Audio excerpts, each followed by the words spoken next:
मेघना मैडम, आपको मेरा आवाज आ रहा है क्लियर? बिल्कुल अच्छे से क्लियर आपकी आवाज आ रही है। मेरी क्लियर है आवाज? यस। मैडम एक चीज बताइए, लास्ट टाइम मैं आपको पिछले 10 सालों से देख रहा हूँ। सो जो है खूबसूरत तो आप हैं ही, नो डाउट।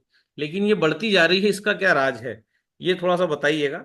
इतना ग्लो आता जा रहा है, क्या मिलेट्स को चेहरे पे भी लगाने का कुछ आपने कुछ इजाद किया है क्या, कोई इन्वेंशन?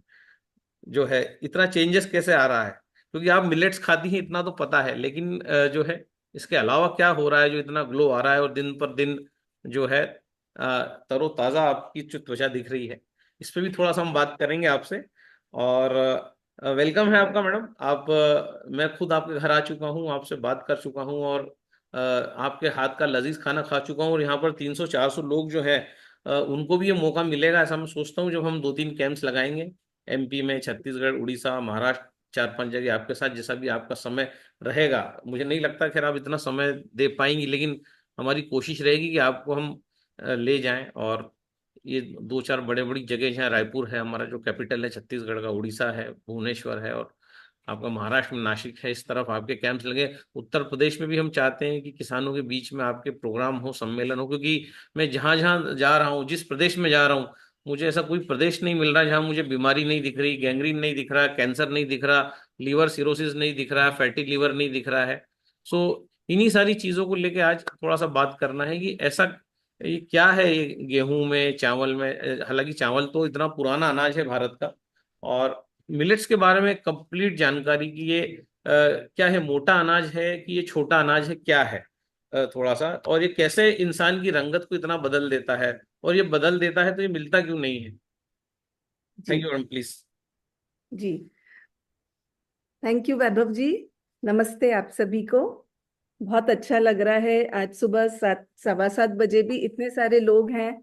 और वाव के फोरम पे इतना सुबह सुबह सब लोग अपना ज्ञान अर्जन के लिए ज्वाइन हो जाते हैं। तो बहुत अच्छा लग रहा है। तो मैंने भी बहुत जगह बहुत सारी चीजों पे बहुत कुछ देखती सुनती रहती हूँ। मेरा शुरू से इच्छा यही थी कि मैं पर्यावरण पर और पानी पर काम करूं, जैसे वैभव जी भी पानी पर काम करते हैं। तो मैं पानी के संरक्षण पर काम करना चाहती थी और उसके लिए बिल्कुल तैयार थी कि कैसे पानी को संरक्षित किया जाए। तो मैंने डॉक्टर खादरवल्ली जी का एक कोर्स अटेंड किया था जो सिर्फ 3 दिन का होता है। तो उसे अटेंड किया। तो अटेंड तो मैंने इसलिए किया था कि स्वास्थ्य के लिए अच्छा है। लेकिन तीसरे दिन उन्होंने हमें ये बताना शुरू किया कि पर्यावरण के लिए कितना अच्छा है और किस तरह से अगर हम मिलेट्स खाते हैं तो हम बहुत सारा पानी बचाते हैं। तो जब ये चीज समझ आई तो तभी से मैंने डिसाइड कर लिया। ये करीबन 5 साल पुरानी बात है, 5.5 साल पहले की बात है। तब डिसाइड कर लिया कि नहीं, अब मैं मिलेट्स को ही प्रमोट करूंगी। और फिर उसके बाद समझ आया कि आप ये तो बोल सकते हैं कि मिलेट्स खाइए, ये अच्छे हैं, बोलना बहुत आसान है। और मैं एक्चुअली इसी में लग भी गई थी कि हर जगह जा जाकर मैं लोगों को बताऊं। लेकिन फिर मुझे रियलाइज हुआ कि अगर ये खाने में अच्छा नहीं लगा या लोगों को पसंद नहीं आया तो इसे अपना नहीं पाएंगे लोग। तो इसीलिए मैं इसका कुकिंग सिखाने लगी। पहले मैंने खुद सीखा है, खुद एक्सपेरिमेंट किए, वो तो आज भी जारी है। ऐसा नहीं है, डिशेस पहले जो बनती थी आज बेटर बन रही है, शायद कल और बेटर बनेगी। तो वही एक्सपेरिमेंटेशन अभी भी जारी है। तो पर मेरा एक एम है, इसलिए बहुत खुशी होती है कि जो भी साथ में जुड़ता है, जो खाना शुरू करता है, उसको कहीं ना कहीं एडवांटेज मिलता है और उनकी हेल्थ बेटर होती है। तो ऐसा लगता है कि ये आपका बहुत बड़ा रिवॉर्ड मिलता है आपको, आप जो काम करते हैं उसका। तो वैभव जी, मैं अपना स्क्रीन शेयर करना चाहूंगी। हाँ हाँ, करिए मैडम, आप होस्ट हैं। आप देखिए, जी। ट्राई करिए हो रहा है कि नहीं, नहीं तो खान साहब से फिर मदद लेते हैं। हाँ जी। हो रहा है ना? ओके। जी दादा, हो रहा है।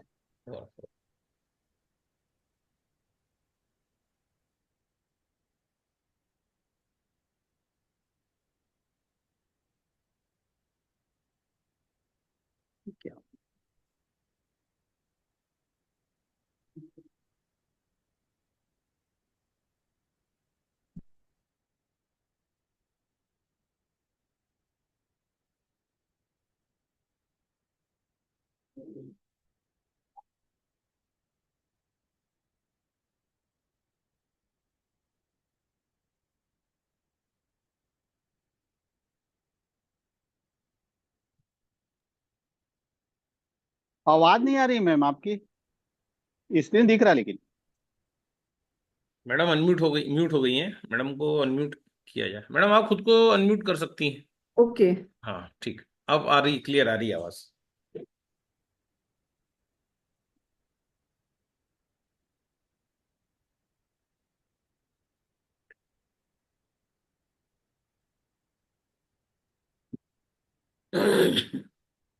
मेरी एक्चुअली मेरे सामने से स्क्रीन चली गई है। आप मैडम लैपटॉप पे हैं क्या कि मोबाइल पे हैं? मैं लैपटॉप पर हूँ। ओके। तो आप हमें तो आप क्लियरली दिख रही हैं। आपको हम लोग दिख रहे हैं क्या?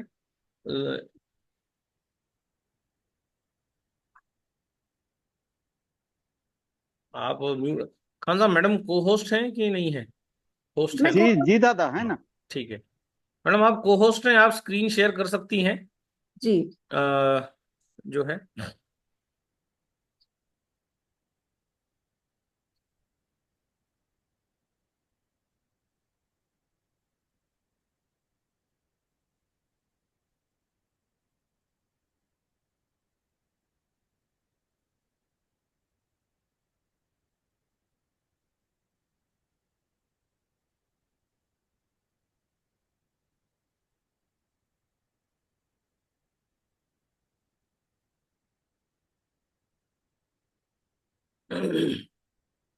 अ, थोड़ा सा कुछ मुझे दिक्कत आ रहा है।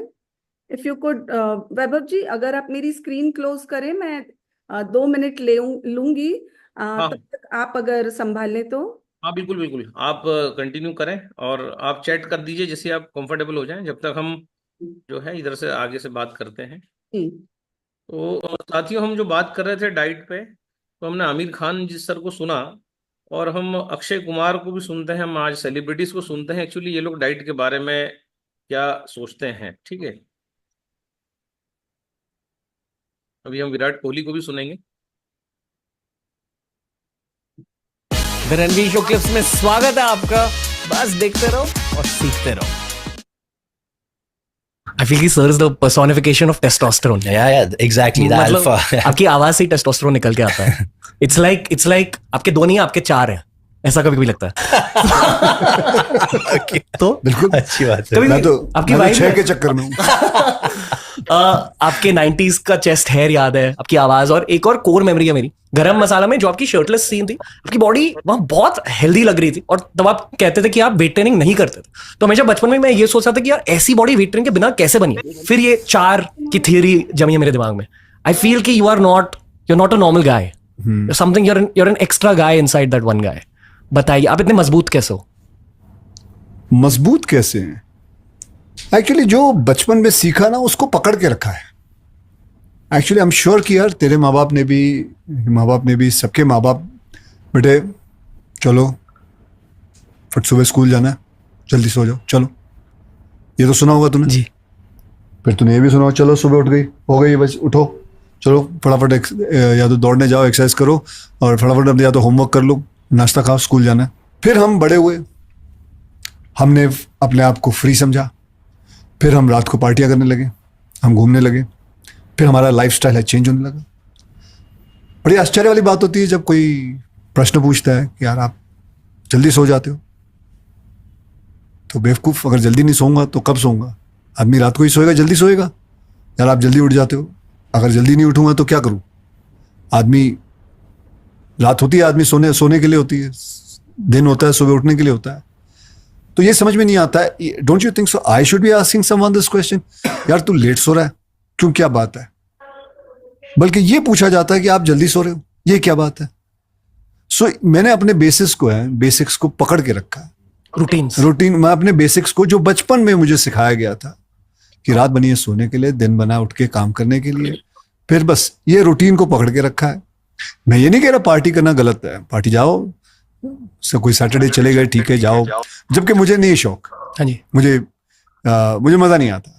मतलब ये भी वैसे ही है। हम एक बार हम एक दो बार हम गए थे, कभी रैप अप पार्टी होती है, दोनों एक दूसरे को देख रहे थे, अबे कब खत्म होगा, चले यार फटाफट रैप अप का यार, केक काटना यार। प्रोड्यूसर को बोलते बेटा तू केक काट ले, फटाफट जाना है भाई, सो जाना है, सोने जाना है। इसलिए बहुत सारे ब्रोस को आप दोनों के साथ कनेक्शन फील होती है। तो वो तो बड़े अरसे बाद कोई अपने जैसा मिला है यार, जो मतलब इसका चेहरा देखता हूँ, ये पार्टी में वासियां ले रहा है, यूं यूं वहां देख रहा है, ऐसे देख रहा है, कब खत्म होगा ये, कब जाएंगे जाके सो जाएं यार। तो ये जो बेसिक को पकड़ना, ये सबसे इम्पोर्टेंट है। और हमको खाना भी जल्दी मिलता था, 6:30-7 बजे खाना खा लेते थे, और वो आदत अभी भी पकड़ के रखी हुई अपने बॉडी कैसे मेंटेन करके रखी है, मतलब आप किस तरह की एक्सरसाइज करते हो? है। मैं फ्री हैंड करता हूँ, पुशअप्स, पुलअप्स, हाँ, स्क्वाट? पुलअप्स, लटकना वटकना। कभी वेट ट्रेनिंग करी है?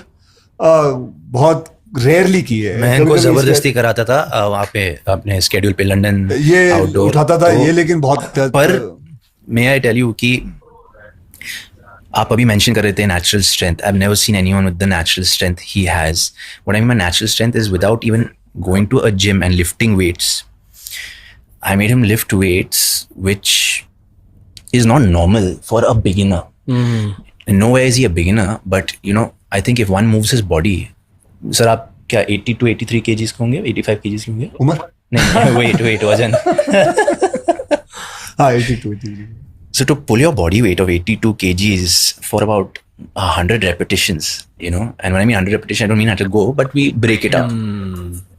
10 reps के 10 set. फिर you know, I mean, just maintain that at the end of a weight training workout. वो सबकी बस की नहीं है. And Akshay sir doing that, you know, it just goes to show that age is just a number, and he is aging backwards. हम लोग जब sports खेलते हैं, when he's jumping for a smash, he'll jump off the ground. He has a vertical leap for at least, you know, above till my shoulder or till my waist, like much above my waist. Because I've seen it like live. Not many people can do that, man. Not many people can do that. And I've seen like, I'm talking. Like guys my age, I've not seen do that. So that's What do you see with guys your age? not that, for sure. And I think we get complacent, especially with people who've seen success like Sir. Victory tends to defeat them. And what I mean by that is, जब हम लोग जीतते हैं, हम लोग celebrate करते हैं, हम लोग, you know, we make it a scene, this, that. Sir's okay, we won that, we move on. You know, it's just one after another, one thing after another. I just look at the finish line and keep going. Left नहीं देखते, right नहीं देखते, सिर्फ finish line, एक ही मकसद है. Just keep going forward, keep working, keep working. Consistency. And I think that's his secret ingredient, yeah. Just never stops. अगर आपको ये क्लिप अच्छा लगा, ऐसे ही 1000 क्लिप्स अपलोड किए गए हैं इस चैनल पर, बस देखते जाओ और सीखते जाओ। तो हम अगला वीडियो लेते हैं। आज पूरा बात हम फिटनेस पे ही करेंगे, मिलेट्स पे तो हम बात करेंगे ही, क्योंकि फिट रहने का राज मिलेट्स में छुपा है। तक मैडम वापस आती हैं तो हम अगला वीडियो प्ले करेंगे। तो वैभव जी, हाँ मैडम, मेरा शेयर रेडी है। ओके ठीक है, आपका रेडी है तो मैं इधर से डिसकंटिन्यू करता हूँ। सो एक बार फिर मैडम का वेलकम करते हैं। 450 साथी ऑलरेडी हैं। हाँ मैडम, आप स्क्रीन शेयर कर सकती हैं। नमस्ते आप सभी को।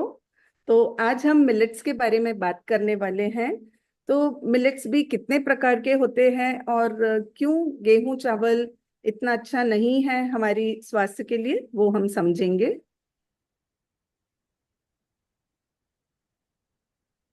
मैडम, एक उस महिला का भी जिक्र जरूर कीजिएगा जिसको प्रधानमंत्री ने पुरस्कार दिया था, और जिनको जो है जिन्होंने 100 से ज्यादा किस्में संग्रहित करके रखी हैं। ये व्हाइट बोर्ड आप ही ने खोला है क्या मैडम? एक्चुअली मैं वही अभी मेरा बेटा ठीक करके गया और फिर से व्हाइट बोर्ड खुल गया। पहले भी मुझसे व्हाइट बोर्ड ही खुल रहा था actually. So just a minute, मैं उसे 1 मिनट बुलाई लूं, उसने फटाक से मेरा ठीक कर दिया बंद था। कर देता हूँ, रुकिए अभी जब तक। हाँ, अच्छा ये व्हाइट बोर्ड खुल गया है ना। मैडम, शेयर स्क्रीन में जाके आप जो स्क्रीन होता है ना, उस पर क्लिक कर दीजिए और उधर साउंड पे क्लिक कर दीजिए, शेयर साउंड, बस इतना करके आप शेयर का बटन दबा दीजिए, आ जाएगा वो। जी जी जी, दिख रहा है। क्या वो 2-3 चीजें दिखेंगी, आप सिर्फ शेयर स्क्रीन पे जाके फिर आप वहां से लैपटॉप के अंदर से आपके प्रेजेंटेशन में घुस जाइए। एक्चुअली मैं शेयर साउंड कर रही हूँ, लेकिन स्टिल वो कुछ हो नहीं शेयर रहा साउंड के जस्ट नीचे शेयर का बटन होगा मैडम। है। जस्ट अ मिनट, मैं बेटे को ही बुला लेती हूँ। ओके ओके, आप अ, बुला लीजिए। तो हाँ, मतलब वो उसने करके गया था और फिर कुछ इतनी देर में गड़बड़ हो गया। बुला लीजिए, आप बुला लीजिए जब तक हम अगला वीडियो प्ले करते हैं। और एंटर स्क्रीन में जाना है, शेयर में जाना है, ये हम शेयर में गए। और हम जो है अगले सेलिब्रिटी को सुनते हैं, क्या क्या बोल रहे हैं वो खाने के बारे में।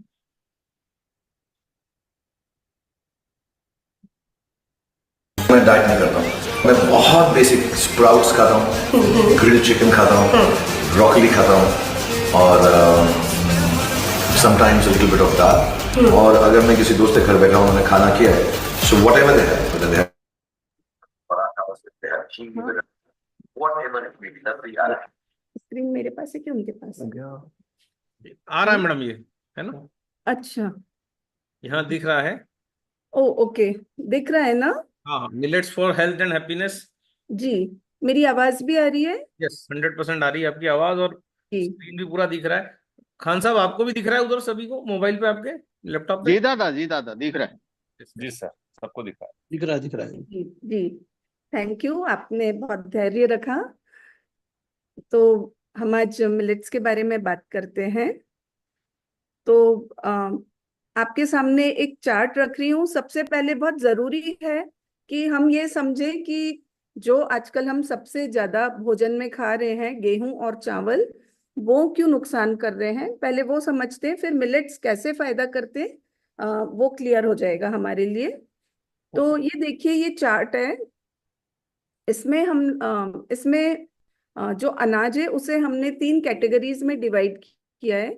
एक है नकारात्मक अनाज, एक है न्यूट्रल ग्रेन्स, मतलब ना नकारात्मक है ना सकारात्मक, और एक है सकारात्मक अनाज। तो ये नेगेटिव ग्रेन्स, न्यूट्रल ग्रेन्स और पॉजिटिव ग्रेन्स। तो ये देखकर हमें बड़ा आश्चर्य होता है कि हमने नेगेटिव ग्रेन्स में गेहूं और चावल को डाला है। तो इसका कारण ये है कि आज हम जो गेहूं और चावल खा रहे हैं, जो सबसे ज्यादा वाइड स्प्रेड है, हम कुछ एक पर्टिकुलर वैरायटीज की बात नहीं कर रहे हैं, पर इन जनरल जो सभी लोग खा रहे हैं, उसमें जिस तरह का गेहूं और चावल हम खा रहे हैं, वो हमारे स्वास्थ्य को क्यों नुकसान कर रहे हैं, वो समझेंगे हम। तो देखिए, हम अपने जीवन में जो भी एक्टिविटी करते हैं, उसके लिए बहुत जरूरी है कि हम में कुछ शक्ति हो। बहुत छोटी सी चीजें, मैं पत्थर उठाने की या वजन उठाने की बात नहीं कर रही हूँ, लेकिन सिर्फ अगर आप अपनी पलकों को भी झपकाते हैं, तब भी समझिए कि हमें एनर्जी चाहिए। बिना एनर्जी हम वो भी नहीं कर सकते हैं। मतलब थोड़ी बहुत जो भी शरीर में ताकत है, छोटे छोटे से बिल्कुल बेसिक काम करने के लिए भी, अगर हमारे शरीर में भोजन नहीं जाएगा तो वो ताकत नहीं बनेगी। तो जो भोजन हम करते हैं उसमें एक बहुत अहम हिस्सा है जो हम अनाज खाते हैं उसका, है ना। तो जब हम गेहूं और चावल ये 2 अनाज खाते हैं, तो पहले हमें समझना जरूरी है कि हमें एनर्जी चाहिए। तो मोस्टली एनर्जी किससे मिलती है? एनर्जी सोर्स के लिए हम लोग कार्बोहाइड्रेट्स खाते हैं, है ना। तो कार्बोहाइड्रेट से हमें एनर्जी मिलती है। और अगर बिल्कुल सरल भाषा में मैं बोलूं, तो हम जो भी भोजन करते हैं, मतलब हमारा तो एक शरीर है, लेकिन हम जो भोजन करते हैं, उस भोजन के थ्रू हम हमारे शरीर के जो 10 ट्रिलियन सेल्स हैं, उन्हें पोषण देते हैं। तो ये जो सेल्स हैं, वो जिस तरह हम खाते हैं, गेहूं, चावल, सॉरी, रोटी, सब्जी, दाल, चावल, फल, सब्जी, ये सब चीजें तो हमारे सेल्स नहीं खाते हैं, है ना। तो हमारे सेल्स क्या खाते हैं? हमारे सेल्स खाते हैं ग्लूकोज, और बिल्कुल सरल भाषा में बोले तो शक्कर। तो सबसे साधारण, सबसे सिंपल भोजन है ग्लूकोज, जो कि हम जो भी चीज खाते हैं, वो हमारा शरीर उसे प्रोसेस करता है और अलग अलग उसको प्रोटीन, कार्बोहाइड्रेट, ग्लूकोज, इस सब में डिवाइड करता है। तो जब ये ग्लूकोज होता है, 108 प्रक्रियाओं से हमारा भोजन गुजरता है और ग्लूकोज में कन्वर्ट होता है। तो हम सारी प्रक्रियाओं के थ्रू नहीं गुजरेंगे कि एग्जैक्टली क्या प्रक्रियाएं हैं, लेकिन कितना ग्लूकोज हमें चाहिए एक दिन में। एक अगर नॉर्मली एक अडल्ट पर्सन है, फुल ग्रोन पर्सन है, तो नॉर्मली कितना भोजन मतलब एक नॉर्मली फुल ग्रोन जो पर्सन है उसकी बॉडी में 5 से 6 लीटर तक खून होता है। और जरूरत हमें सिर्फ एवरेज देखें, अगर आप एक नॉर्मली पर्सन है, बहुत ज्यादा वर्कआउट करें तो थोड़ा ज्यादा, बिल्कुल ही आप कुछ भी काम नहीं करते हैं, बिल्कुल बैठे बैठे का काम है तो और थोड़ा कम, लेकिन एवरेज 35 ग्राम ग्लूकोज हमें जरूरत होती है पूरे दिन में। और हम एक ही बार में हमारे खून में 5 से 6 ग्राम ग्लूकोज होता है, मतलब 1 लीटर खून में 1 ग्राम ग्लूकोज। वो किसी भी वक्त आप खाना खाएंगे या नहीं खाएंगे, वो 1 लीटर तैरता, 1 ग्राम उतना तैरता रहता है। तो अगर उससे थोड़ा सा कम या ज्यादा हो तो चलता है, लेकिन अगर ज्यादा होता है तो फिर क्या होता है, हम जो भी टेस्ट करवाते हैं उसमें वो दिख जाता है ना। अब ये समझते हैं कि 35 ग्राम ग्लूकोज हम दिन भर में भोजन में लें तो हम बहुत स्वस्थ रह सकते हैं, बहुत अच्छे से रह सकते हैं। और 1 ग्राम ग्लूकोज को अगर हमें खर्च करना है तो 15 मिनट जब हम पैदल चलते हैं तब वो 1 ग्राम ग्लूकोज खर्च होता है। तब आप देखिए कि आजकल का हमारा जो लाइफस्टाइल है उसमें हम कितनी कम मेहनत करते हैं। तो इसीलिए जब हम ये ग्लूकोज सिर्फ 35 ग्राम की जरूरत है, राइट, लेकिन हम बचपन से गेहूं चावल वगैरह खा रहे हैं, तो किस तरह से अब जो चीज हमारे लिए बहुत ज्यादा जरूरी है, ग्लूकोज, है ना, अगर वही ग्लूकोज जो बहुत ज्यादा जरूरी, अगर उसकी अति हो जाती है तो अति सर्वत्र वर्ज्य, ये तो आपने सुना ही होगा।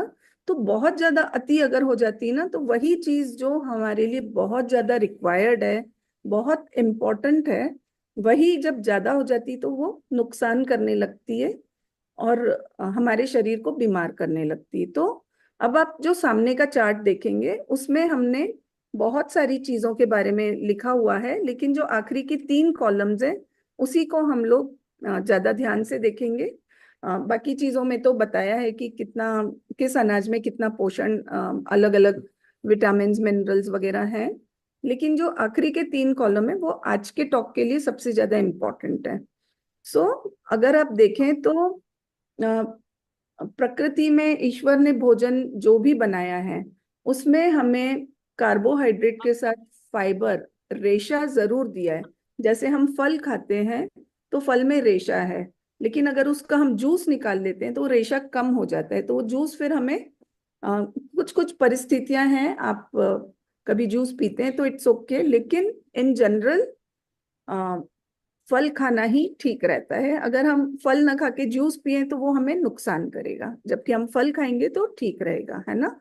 इसी तरह से जो भी चीजें प्रकृति में, उसमें बहुत सारा भगवान ने फाइबर हर चीज में दिया है। अब गेहूं और चावल में क्या हुआ है ना, कि जो हमारी वैरायटीज हैं उसमें फाइबर बहुत कम रह गया है, और जिस ढंग से हम उन्हें खाते हैं, जैसे चावल भी ब्राउन राइस अलग होता है, पर जो हमारे सामने आज हम चावल खा रहे हैं वो है पूरा पॉलिश्ड चावल।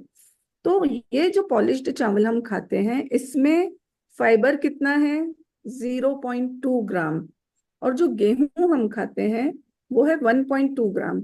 अब इस गेहूं में भी अगर हमने इसे आटा बना लिया है, चोकर निकाल दिया है, तो ये 1.2 ग्राम फाइबर भी उसमें नहीं बचता है। तो अगर आप हमारी ह्यूमन डाइजेस्टिव प्रोसेस देखेंगे तो कार्बोहाइड्रेट्स का जो डाइजेशन है वो मुंह में ही शुरू हो जाता है। मतलब हम गेहूं या चावल खाते हैं तो कार्बोहाइड्रेट के लिए खाते हैं, अब जब हम खाना खा रहे हैं तो मुंह में ही हमारा डाइजेशन शुरू हो गया है, मुंह में शुरू हो जाता है कार्बोहाइड्रेट का डाइजेशन। फिर ये जब नली से होते हुए पेट में जाता है, वहां पर हाइड्रोक्लोरिक एसिड के प्रेजेंस में प्रोटीन का डाइजेशन होता है।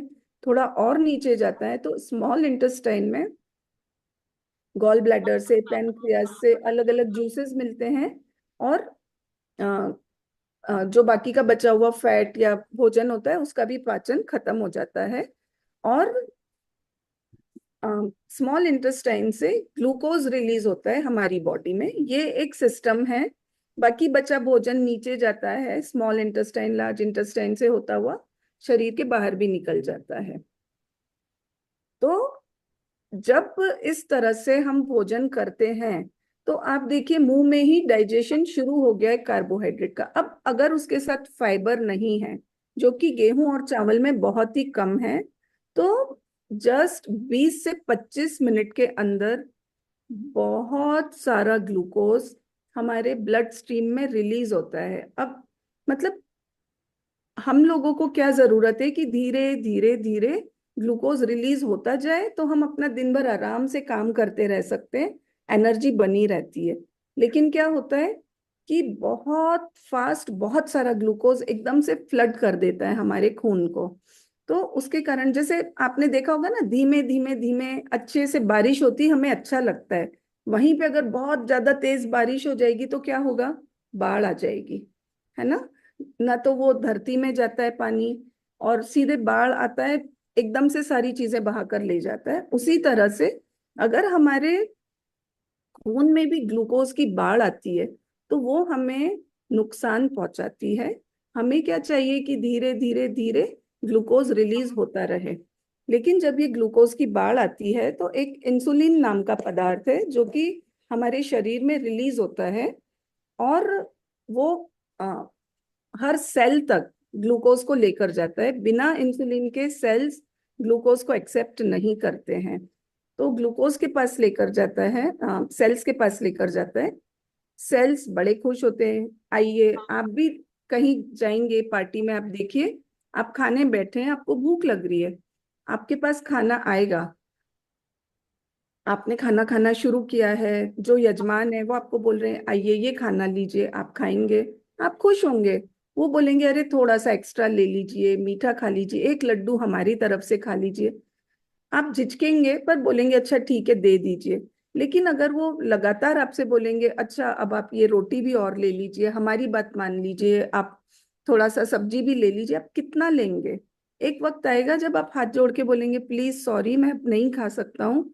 और अगर वो नहीं माने तो हो सकता है आप या तो खाना छोड़ दें या फिर उठकर चले जाएं, लेकिन आप उनका रिस्पेक्ट नहीं रख पाएंगे, है ना। तो उसी तरह से जब हम गेहूं और चावल खाते हैं तो एकदम से ग्लूकोज की बाढ़ आती है खून में, और बहुत ज्यादा ग्लूकोज होता है। सेल्स की भी अपनी एक लिमिट है, वो कितना खाएंगे, है ना।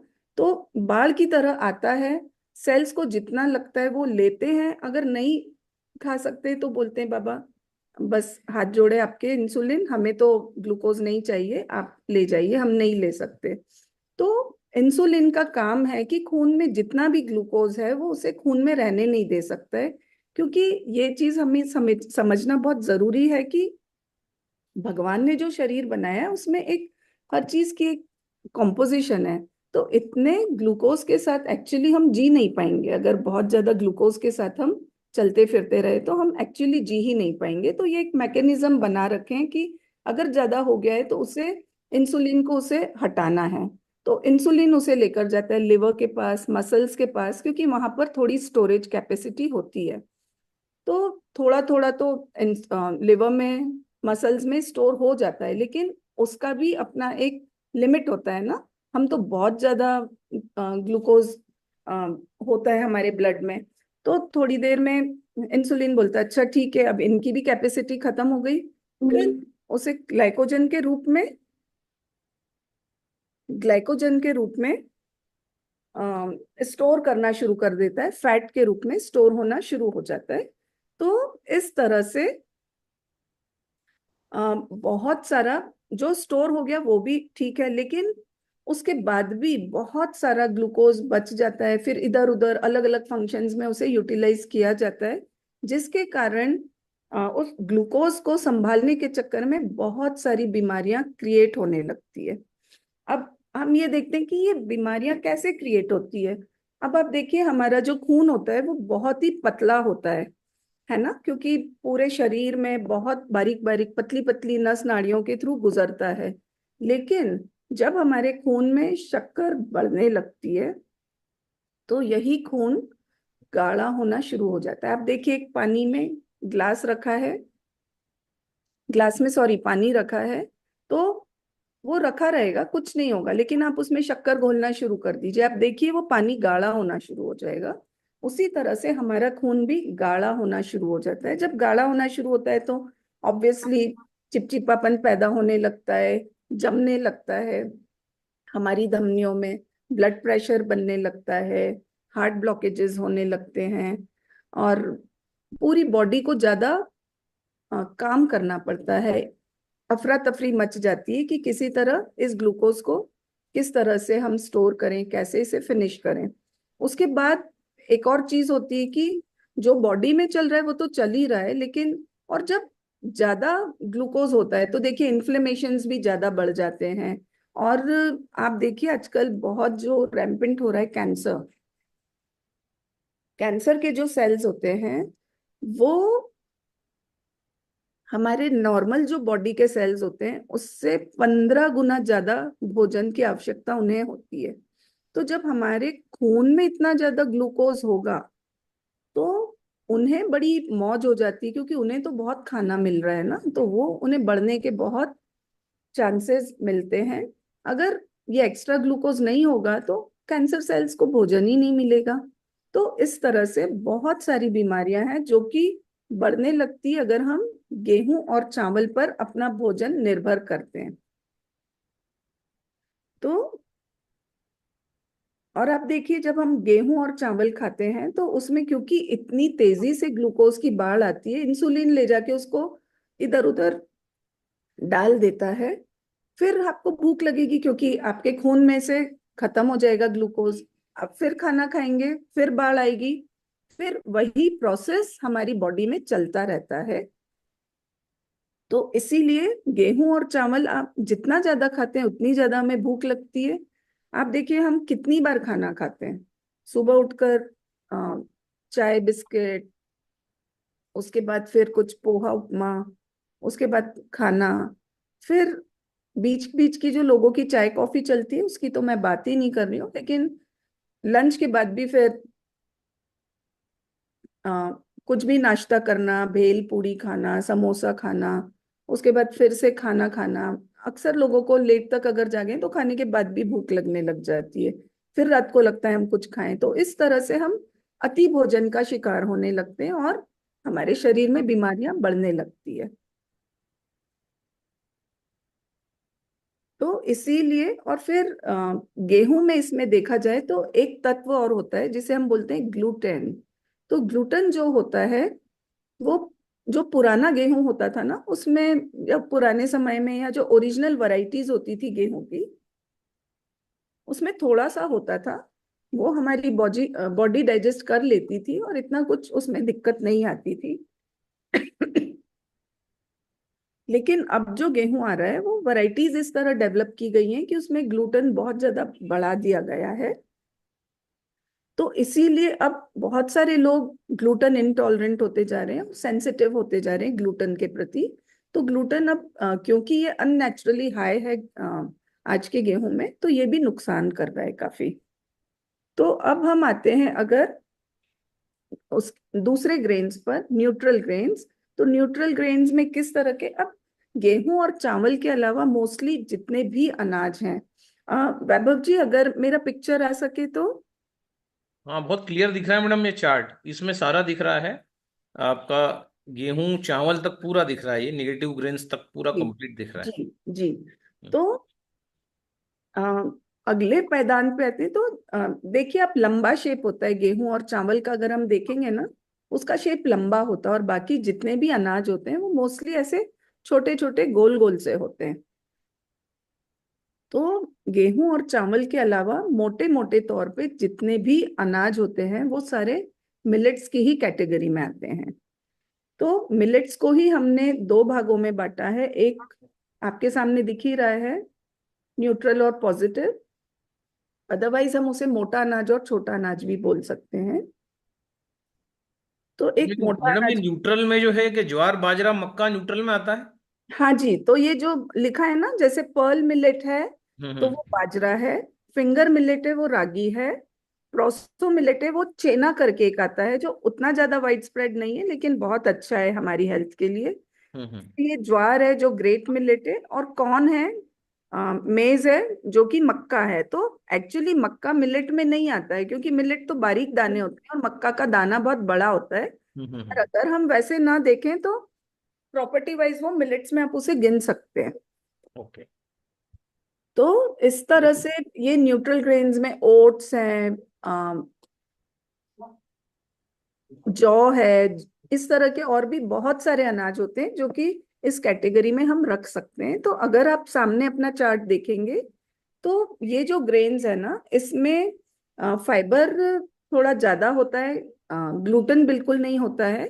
तो जब हम इन्हें खाते हैं तो 2 घंटे का टाइम लगता है हमारे शरीर में उसे ग्लूकोज रिलीज करने में। गेहूं चावल में कितना टाइम लग रहा था? 20 से 25 मिनट।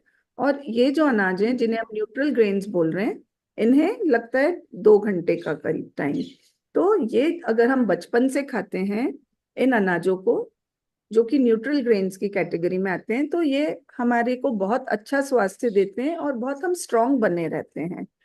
तो ये भी हमारे स्वास्थ्य के लिए बहुत अच्छे हैं। लेकिन आज हम जिस तरह से भोजन कर रहे हैं, इतना केमिकल है भोजन में, और दिन रात हमने बाकी के जो ग्रेन्स हैं वो छोड़ दिए हैं, और ज्यादातर हम गेहूं चावल पर बेस्ड अपना खाना खा रहे हैं। तो उसमें क्या होता है ना कहीं कुछ ना कुछ प्रॉब्लम्स लोग फेस कर रहे हैं। अगर हम बीमारियों तक ना जाए, क्रॉनिक डिजीजेस प्रॉब्लम्स की तरफ ना जाए, तो भी अगर आप देखेंगे तो आम तौर पर पेट की तकलीफ, गैस बनना, एसिडिटी होना, और ये सब चीजें बहुत ज्यादा बढ़ गई हैं लोगों में। तो ये भी एक्चुअली फिर आगे चल के जब ये काफी टाइम तक इसी तरह चलता रहता है तो आगे चलकर ये और बीमारियों में कन्वर्ट होने लगती है। तो इसीलिए न्यूट्रल ग्रेन्स, अगर आज कोई प्रॉब्लम है, छोटी मोटी प्रॉब्लम्स तो ठीक है, पर कोई क्रॉनिक प्रॉब्लम्स है तो उसे दूर करने में सक्षम नहीं होते हैं। इसीलिए अब हम पॉजिटिव ग्रेन्स के बारे में बात करेंगे कि अगर आपको आज कोई प्रॉब्लम है तो इन ग्रेन्स को खाकर किस तरह से ये प्रॉब्लम्स खत्म हो रही हैं, और ये एक्चुअली क्या असर करते हैं हमारे शरीर पर जो ये प्रॉब्लम्स खत्म हो रही है, वो समझते हैं। तो पहली चीज ये है कि आप ये सामने जो आपके चार्ट है वो देखिए। इसमें हम देखेंगे कार्बोहाइड्रेट। कार्बोहाइड्रेट हर चीज में होता है, अनाज में कार्बोहाइड्रेट सबसे ज्यादा क्वांटिटी में होता है। कार्बोहाइड्रेट आप देखेंगे तो आपको लगेगा ठीक है, इतना तो हमें चाहिए, है ना। लेकिन उसके पास की आप अगर चार्ट देखें तो वो फाइबर का चार्ट है, फाइबर का कॉलम है। और उसमें आप देखेंगे कि नीचे की तुलना में जो हमने नेगेटिव ग्रेन्स में देखा या न्यूट्रल ग्रेन्स में देखा, उसकी तुलना में फाइबर काफी ज्यादा है इन अनाजों में। तो उससे क्या होता है कि जब फाइबर हमारे शरीर में होता है, क्योंकि फाइबर की भी बहुत ज्यादा महत्ता है।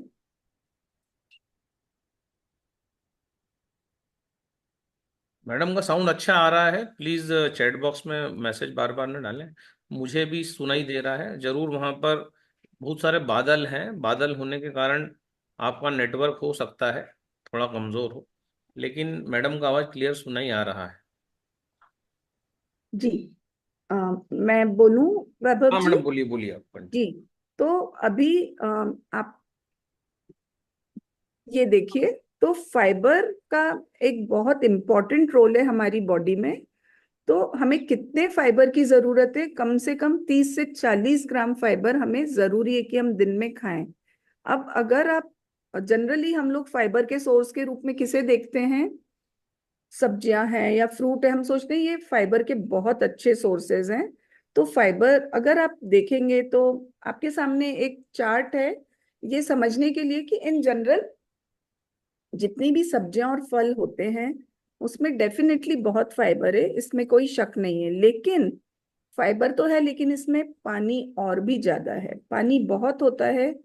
तो आप देखिए, सबसे कड़क चीज जो गाजर है, अगर उसे आप खाते हैं उसका आप जूस निकाल के देखिए, कितना सारा जूस निकल जाएगा और लास्ट में थोड़ा सा रेशा बचता है। तो गाजर जैसी सॉलिड चीज में भी हमें कोई बहुत ज्यादा रेशा नहीं मिल रहा है। तो बेसिकली अगर हम सोचें कि हमें रेशे के लिए फ्रूट और वेजिटेबल इनफ है, तो ये हमारी गलतफहमी है, क्योंकि बहुत सारे किलो आपको फल और सब्जियां खाएंगे तब जाके जितना रेशा हमें चाहिए उतना मिल पाएगा। तो इसीलिए अगर हम इन अनाजों पर अपना भोजन बेस करते हैं तो हमें बहुत अच्छे से रेशा मिलता है, और इसीलिए बहुत सारी बॉडी में डिजीजेस रिवर्स होती हैं। क्योंकि आप देखिए रेशा क्या करता है। रेशा हमारे जो आते हैं उसमें से सारा कचरा साफ करता है, झाड़ू पोछा मारता है हमारे, और हमारे जो भी पेट है, हमारे इंटेस्टाइन्स है, उन्हें क्लीन करता है ना। उसके अलावा जो हम भोजन करते हैं उसमें बहुत तेजी से ग्लूकोज को रिलीज होने से रोकता है। ये इसका एक बहुत बड़ा फंक्शन है कि ग्लूकोज को बहुत तेजी से रिलीज होने नहीं देता है, पकड़ कर रखता है और धीरे धीरे रिलीज करवाता है हमारे शरीर में, हमारे खून में। और इसका एक तीसरा फंक्शन है, वो ये है कि it feeds the gut microbes. तो इस पर हम बाद में आएंगे।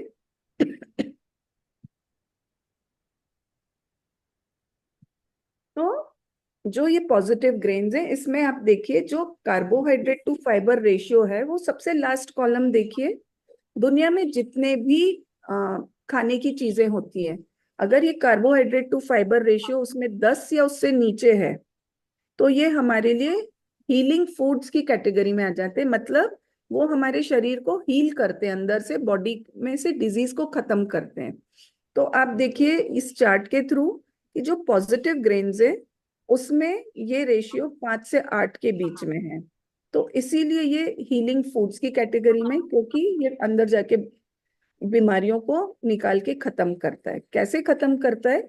इसका जो फाइबर है उसमें लिग्नान नाम का एक तत्व है जो कि एंटीऑक्सीडेंट का काम करता है। मतलब जितना भी हमारी बॉडी में अंदर टॉक्सिन्स बन रहे हैं, कचरा जमा हो रहा है अंदर ही अंदर, वो उसको खींच कर निकाल कर बाहर फेंक देता है बॉडी से। मतलब नेचुरली जो हम भोजन कर रहे हैं वो भोजन करते करते ही, मतलब जो अंदर हमारे प्रोसेसेस चल रही हैं उसके साथ ही डिटॉक्सिफिकेशन की प्रोसेस भी चलती है। तो ऑटोमेटिकली हमारी बॉडी भोजन के साथ ही डिटॉक्स होती जाती है।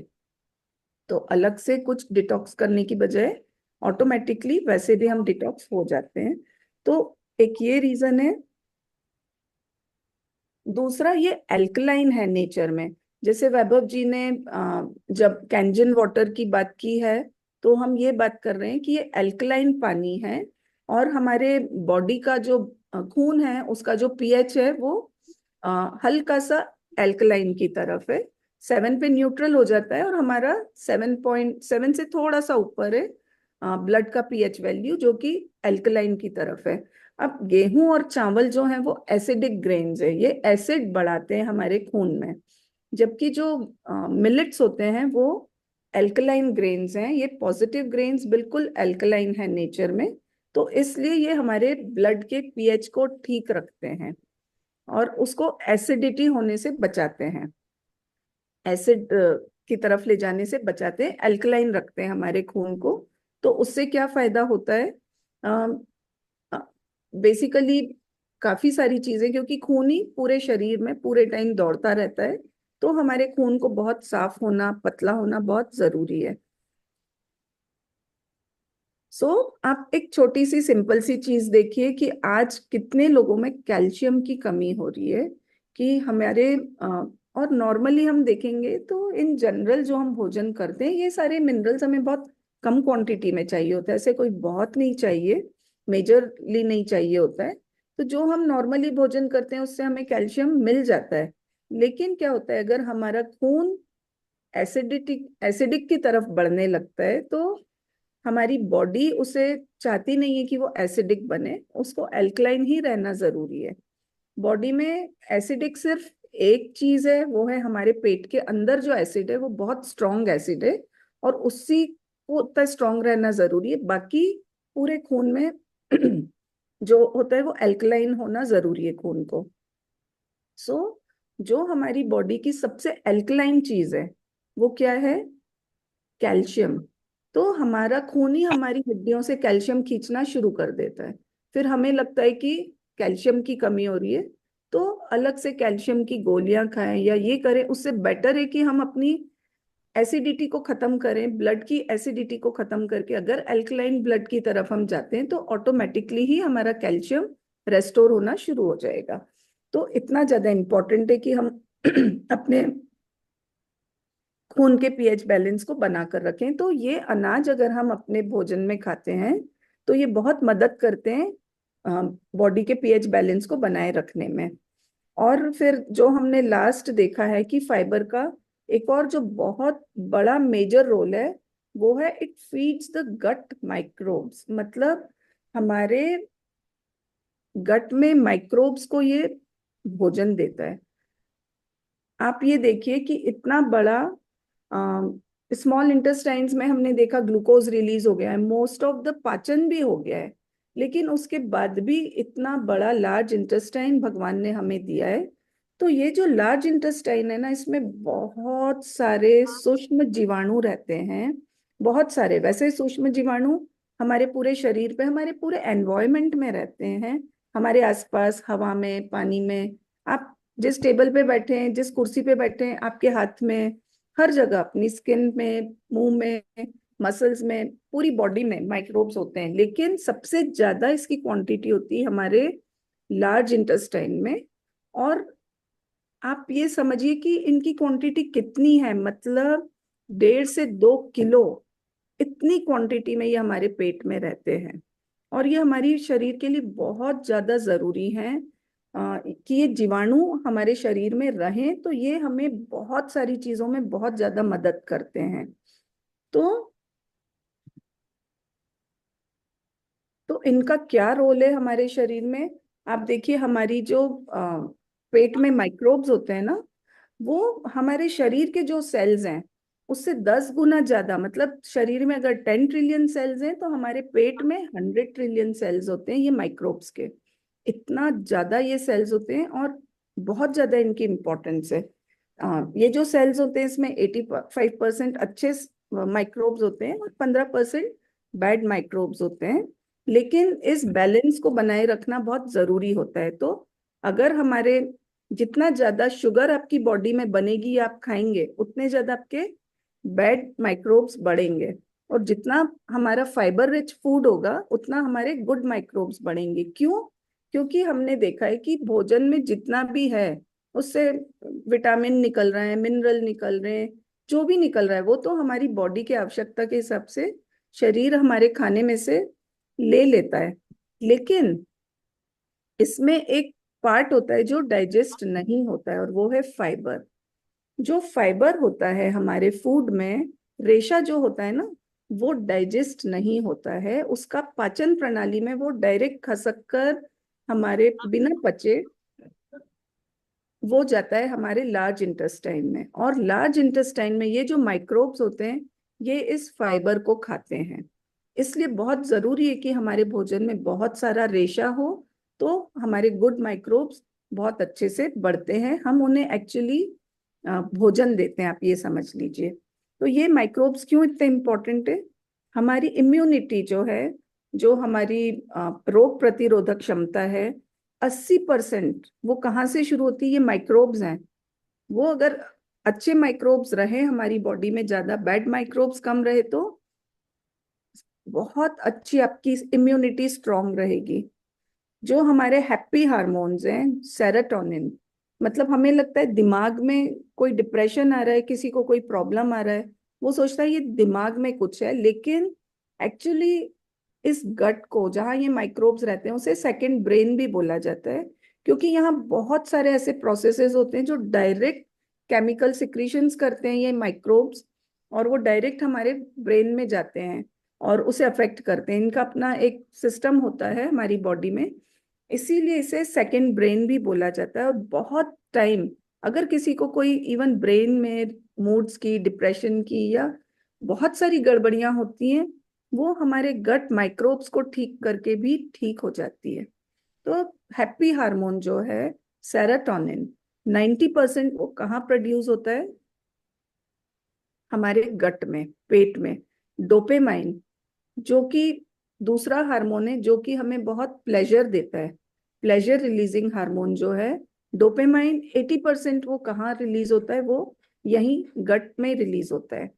तो हमारा जो भी अंदर शरीर में चयापचय चल रहा है, वो हमारा जो क्या मूड है आज आपका, कैसे आप बिहेव करते हैं लोगों के साथ, और बहुत सारी चीजें, मतलब हम सोच भी नहीं सकते हैं, शायद अभी तक साइंटिस्ट पूरा रिसर्च भी नहीं कर पाए कि माइक्रोब्स कितने ज्यादा इम्पोर्टेंट है हमारी बॉडी के लिए। तो और इन्हें फीड करते हैं हम फाइबर खिलाकर, है ना। तो इसीलिए ये जो पॉजिटिव ग्रेन्स हैं, इन्हें जब हम खाते हैं तो उससे हमारा धीरे धीरे स्वास्थ्य में सुधार होता है। इसमें जो फाइबर होता है वो पेट तो साफ करता ही है। हम जानते हैं कि दुनिया की सारी बीमारियां की जड़ पेट है। क्यों बोला गया है पेट?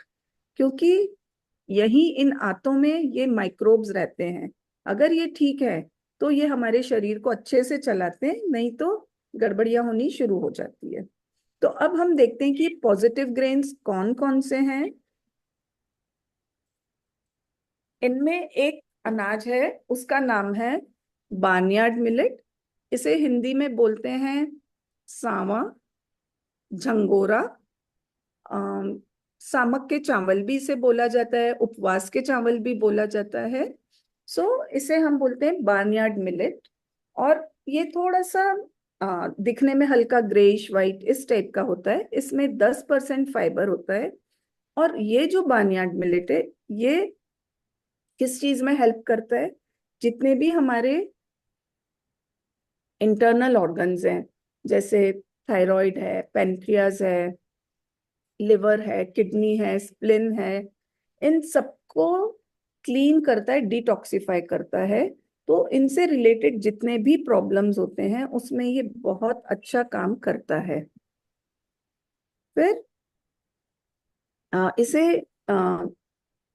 जर्मन मिलेट या जापानीज मिलेट भी कहा जाता है, क्योंकि एक वक्त ये उन चाइना में या उस साइड बहुत ज्यादा उगता था, तो इसीलिए इसका ये नाम भी पड़ा है।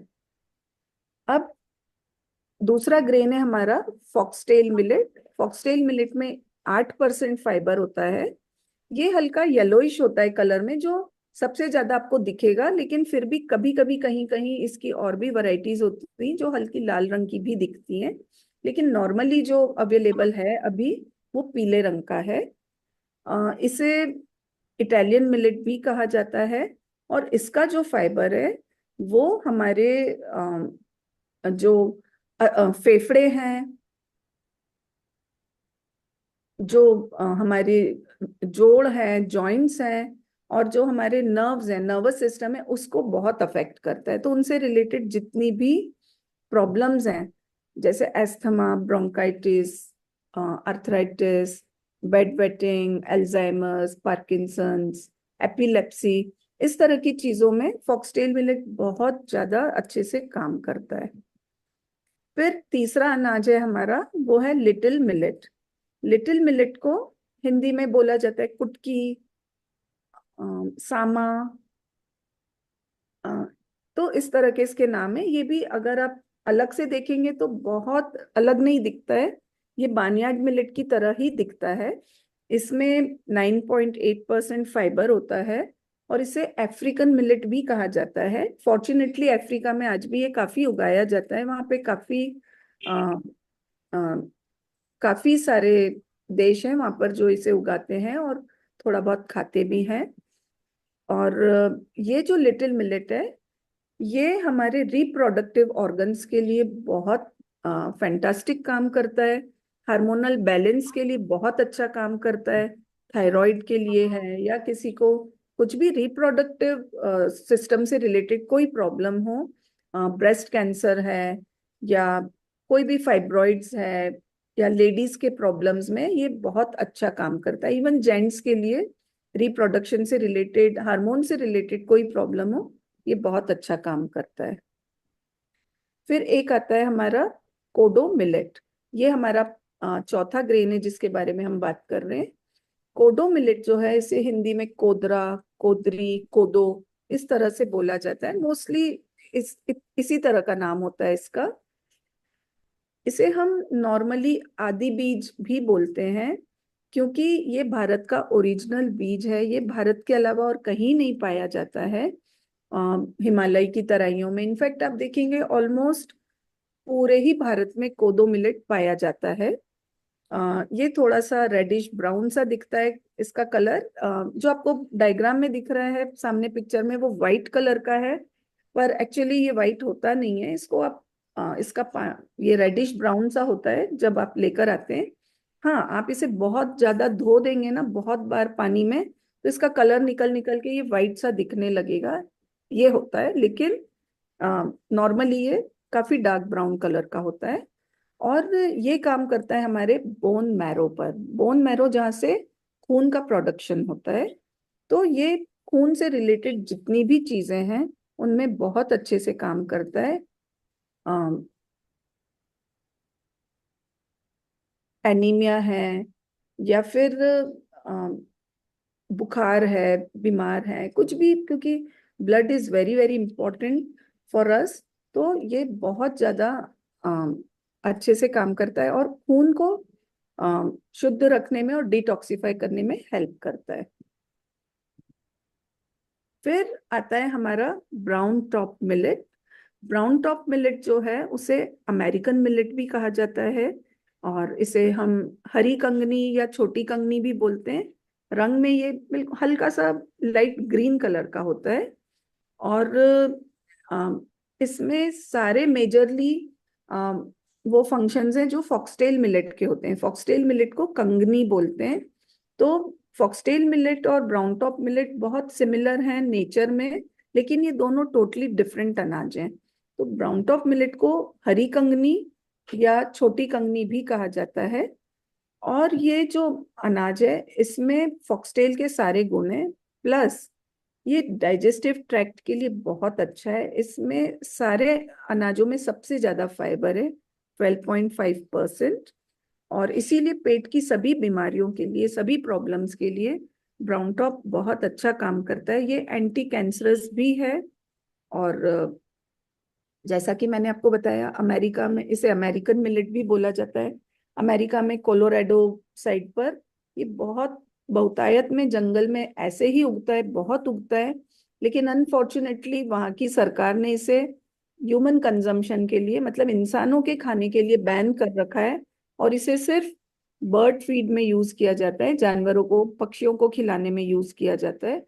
लेकिन इंसानों के खाने पर पाबंदी है, जबकि ये बहुत अच्छा अनाज है। तो अमेरिका में तो नहीं, लेकिन हाँ भारत में जरूर ये खाया जा रहा है और बहुत अच्छा अनाज है। तो डॉक्टर खादरवल्ली के अनुसार खाना क्या है?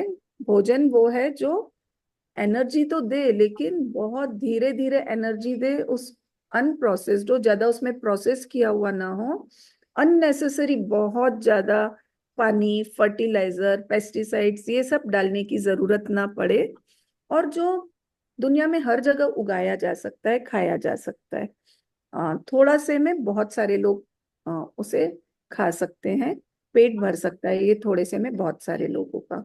तो इसीलिए हमारे पॉजिटिव ग्रेन्स जो हैं वो इन सब क्राइटेरियाज पर फिट बैठते हैं। तो जो मिलेट्स हैं वो टोटली नेचुरल हैं, इसमें कोई केमिकल्स, पेस्टिसाइड्स, वाटर, कुछ भी उसकी जरूरत नहीं होती है। ये कुछ अलग अलग भाषाओं में इनके नाम हैं। तो हम बोल सकते हैं कि अगर मैं छोटे अनाज खाता हूँ, अगर तो मैं एक इस धरती पर आया हूं, तो मैं बोल सकता हूँ कि हाँ, हम अगर छोटा अनाज खाते हैं तो हम बहुत ज्यादा धरती से नहीं ले रहे हैं, बल्कि धरती को कुछ देकर ही जाएंगे। तो वैभव जी। हाँ मैडम। जी। तो ये हमने चर्चा की कि क्यों पॉजिटिव ग्रेन्स बहुत ज्यादा अच्छे हैं हमारे स्वास्थ्य के लिए। Yes madam. जी। Thank you very much madam, आपका शुक्रिया और इतनी हाँ, सारी और जानकारी। अगर थोड़ा सा और आप चाहें तो फिर हम आगे बढ़ सकते हैं, या अगर किसी के कोई प्रश्न है पहले हम वो ले सकते हैं, वरना एक साथ बहुत सारा हो जाता है। हाँ नहीं, हम यहाँ तक काफी है। जी। और हम लोग अगर किसी का कोई प्रश्न होता है तो हम लेते हैं प्रश्न जो जी। है। क्योंकि एक तो ये चीजें मैडम मिलती नहीं है, इतने तो सारे बस मैं फायदे जो है। जी मैं एंड में बस ये थोड़ा सा बताना चाहती हूँ, इसका पानी का मेरा भी एक वाटर कंजर्वेशन पर ही मैंने इसको स्टार्ट किया था इसी पॉइंट को लेकर। तो बेसिकली अगर इस तरह का जो हम आजकल गेहूं उगा रहे हैं, वो गेहूं अगर हम खाते हैं तो उसके पीछे 1 किलो जो हम गेहूं खाते हैं उसके पीछे 9,000 लीटर पानी यूज होता है। अगर हम चावल खाते हैं तो 1 किलो चावल के पीछे 8,000 लीटर पानी यूज होता है। ये मैं सारे चार्ट्स वो यूज करती हूँ जो डॉक्टर खादरवली ने अ, हमें बताया है। अगर हम 1 किलो शक्कर खाते हैं तो उसके पीछे 27,000 लीटर पानी यूज होता है। 1 किलो मीट खाते हैं तो उसके पीछे 48,000 लीटर्स पानी यूज होता है। अगर हम न्यूट्रल ग्रेन्स खाते हैं जैसे ज्वार, बाजरा, मक्का, रागी, चना, तो जनरली 700 से 900 लीटर पानी यूज होता है 1 किलो अनाज उगाने में। अगर पॉजिटिव मिलेट्स खाते हैं तो 1 किलो उगाने में 200 से 300 लीटर पानी यूज होता है। जी वैभव जी, तो मैं ये जानकारी सबको देना चाहती थी कि कैसे हम अगर स्मॉल मिलेट्स खाते हैं तो जो इतना वाटर टेबल हमारा डाउन हो रहा है, इतना ज्यादा पानी जो हम यूज कर रहे हैं हमारे खेतों में।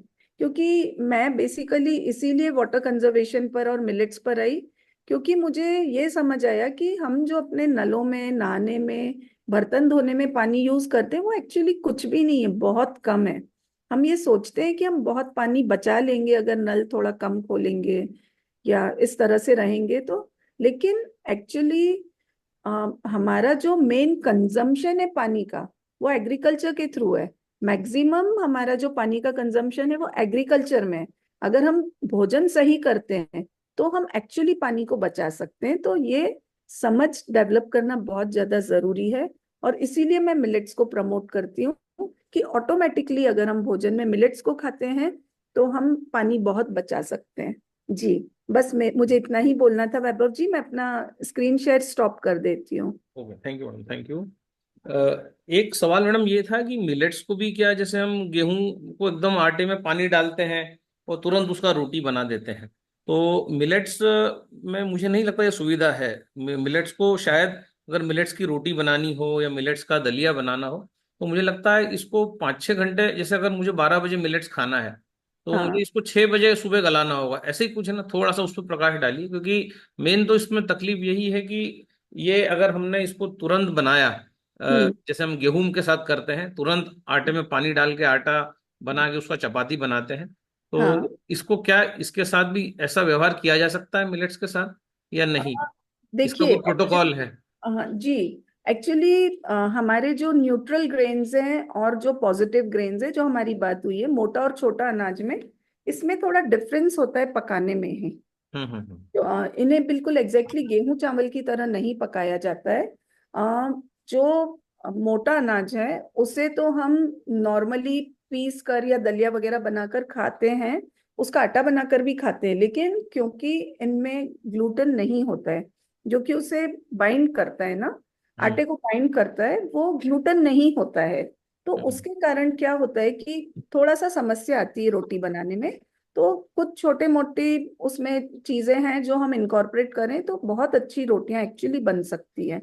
तो वो मैं चाहूंगी कि ऐसा कोई हम सेशन ले जिसमें मैं एक्चुअली बनाकर भी दिखा दूंगी कि ओके। कैसे हम बना रहे हैं।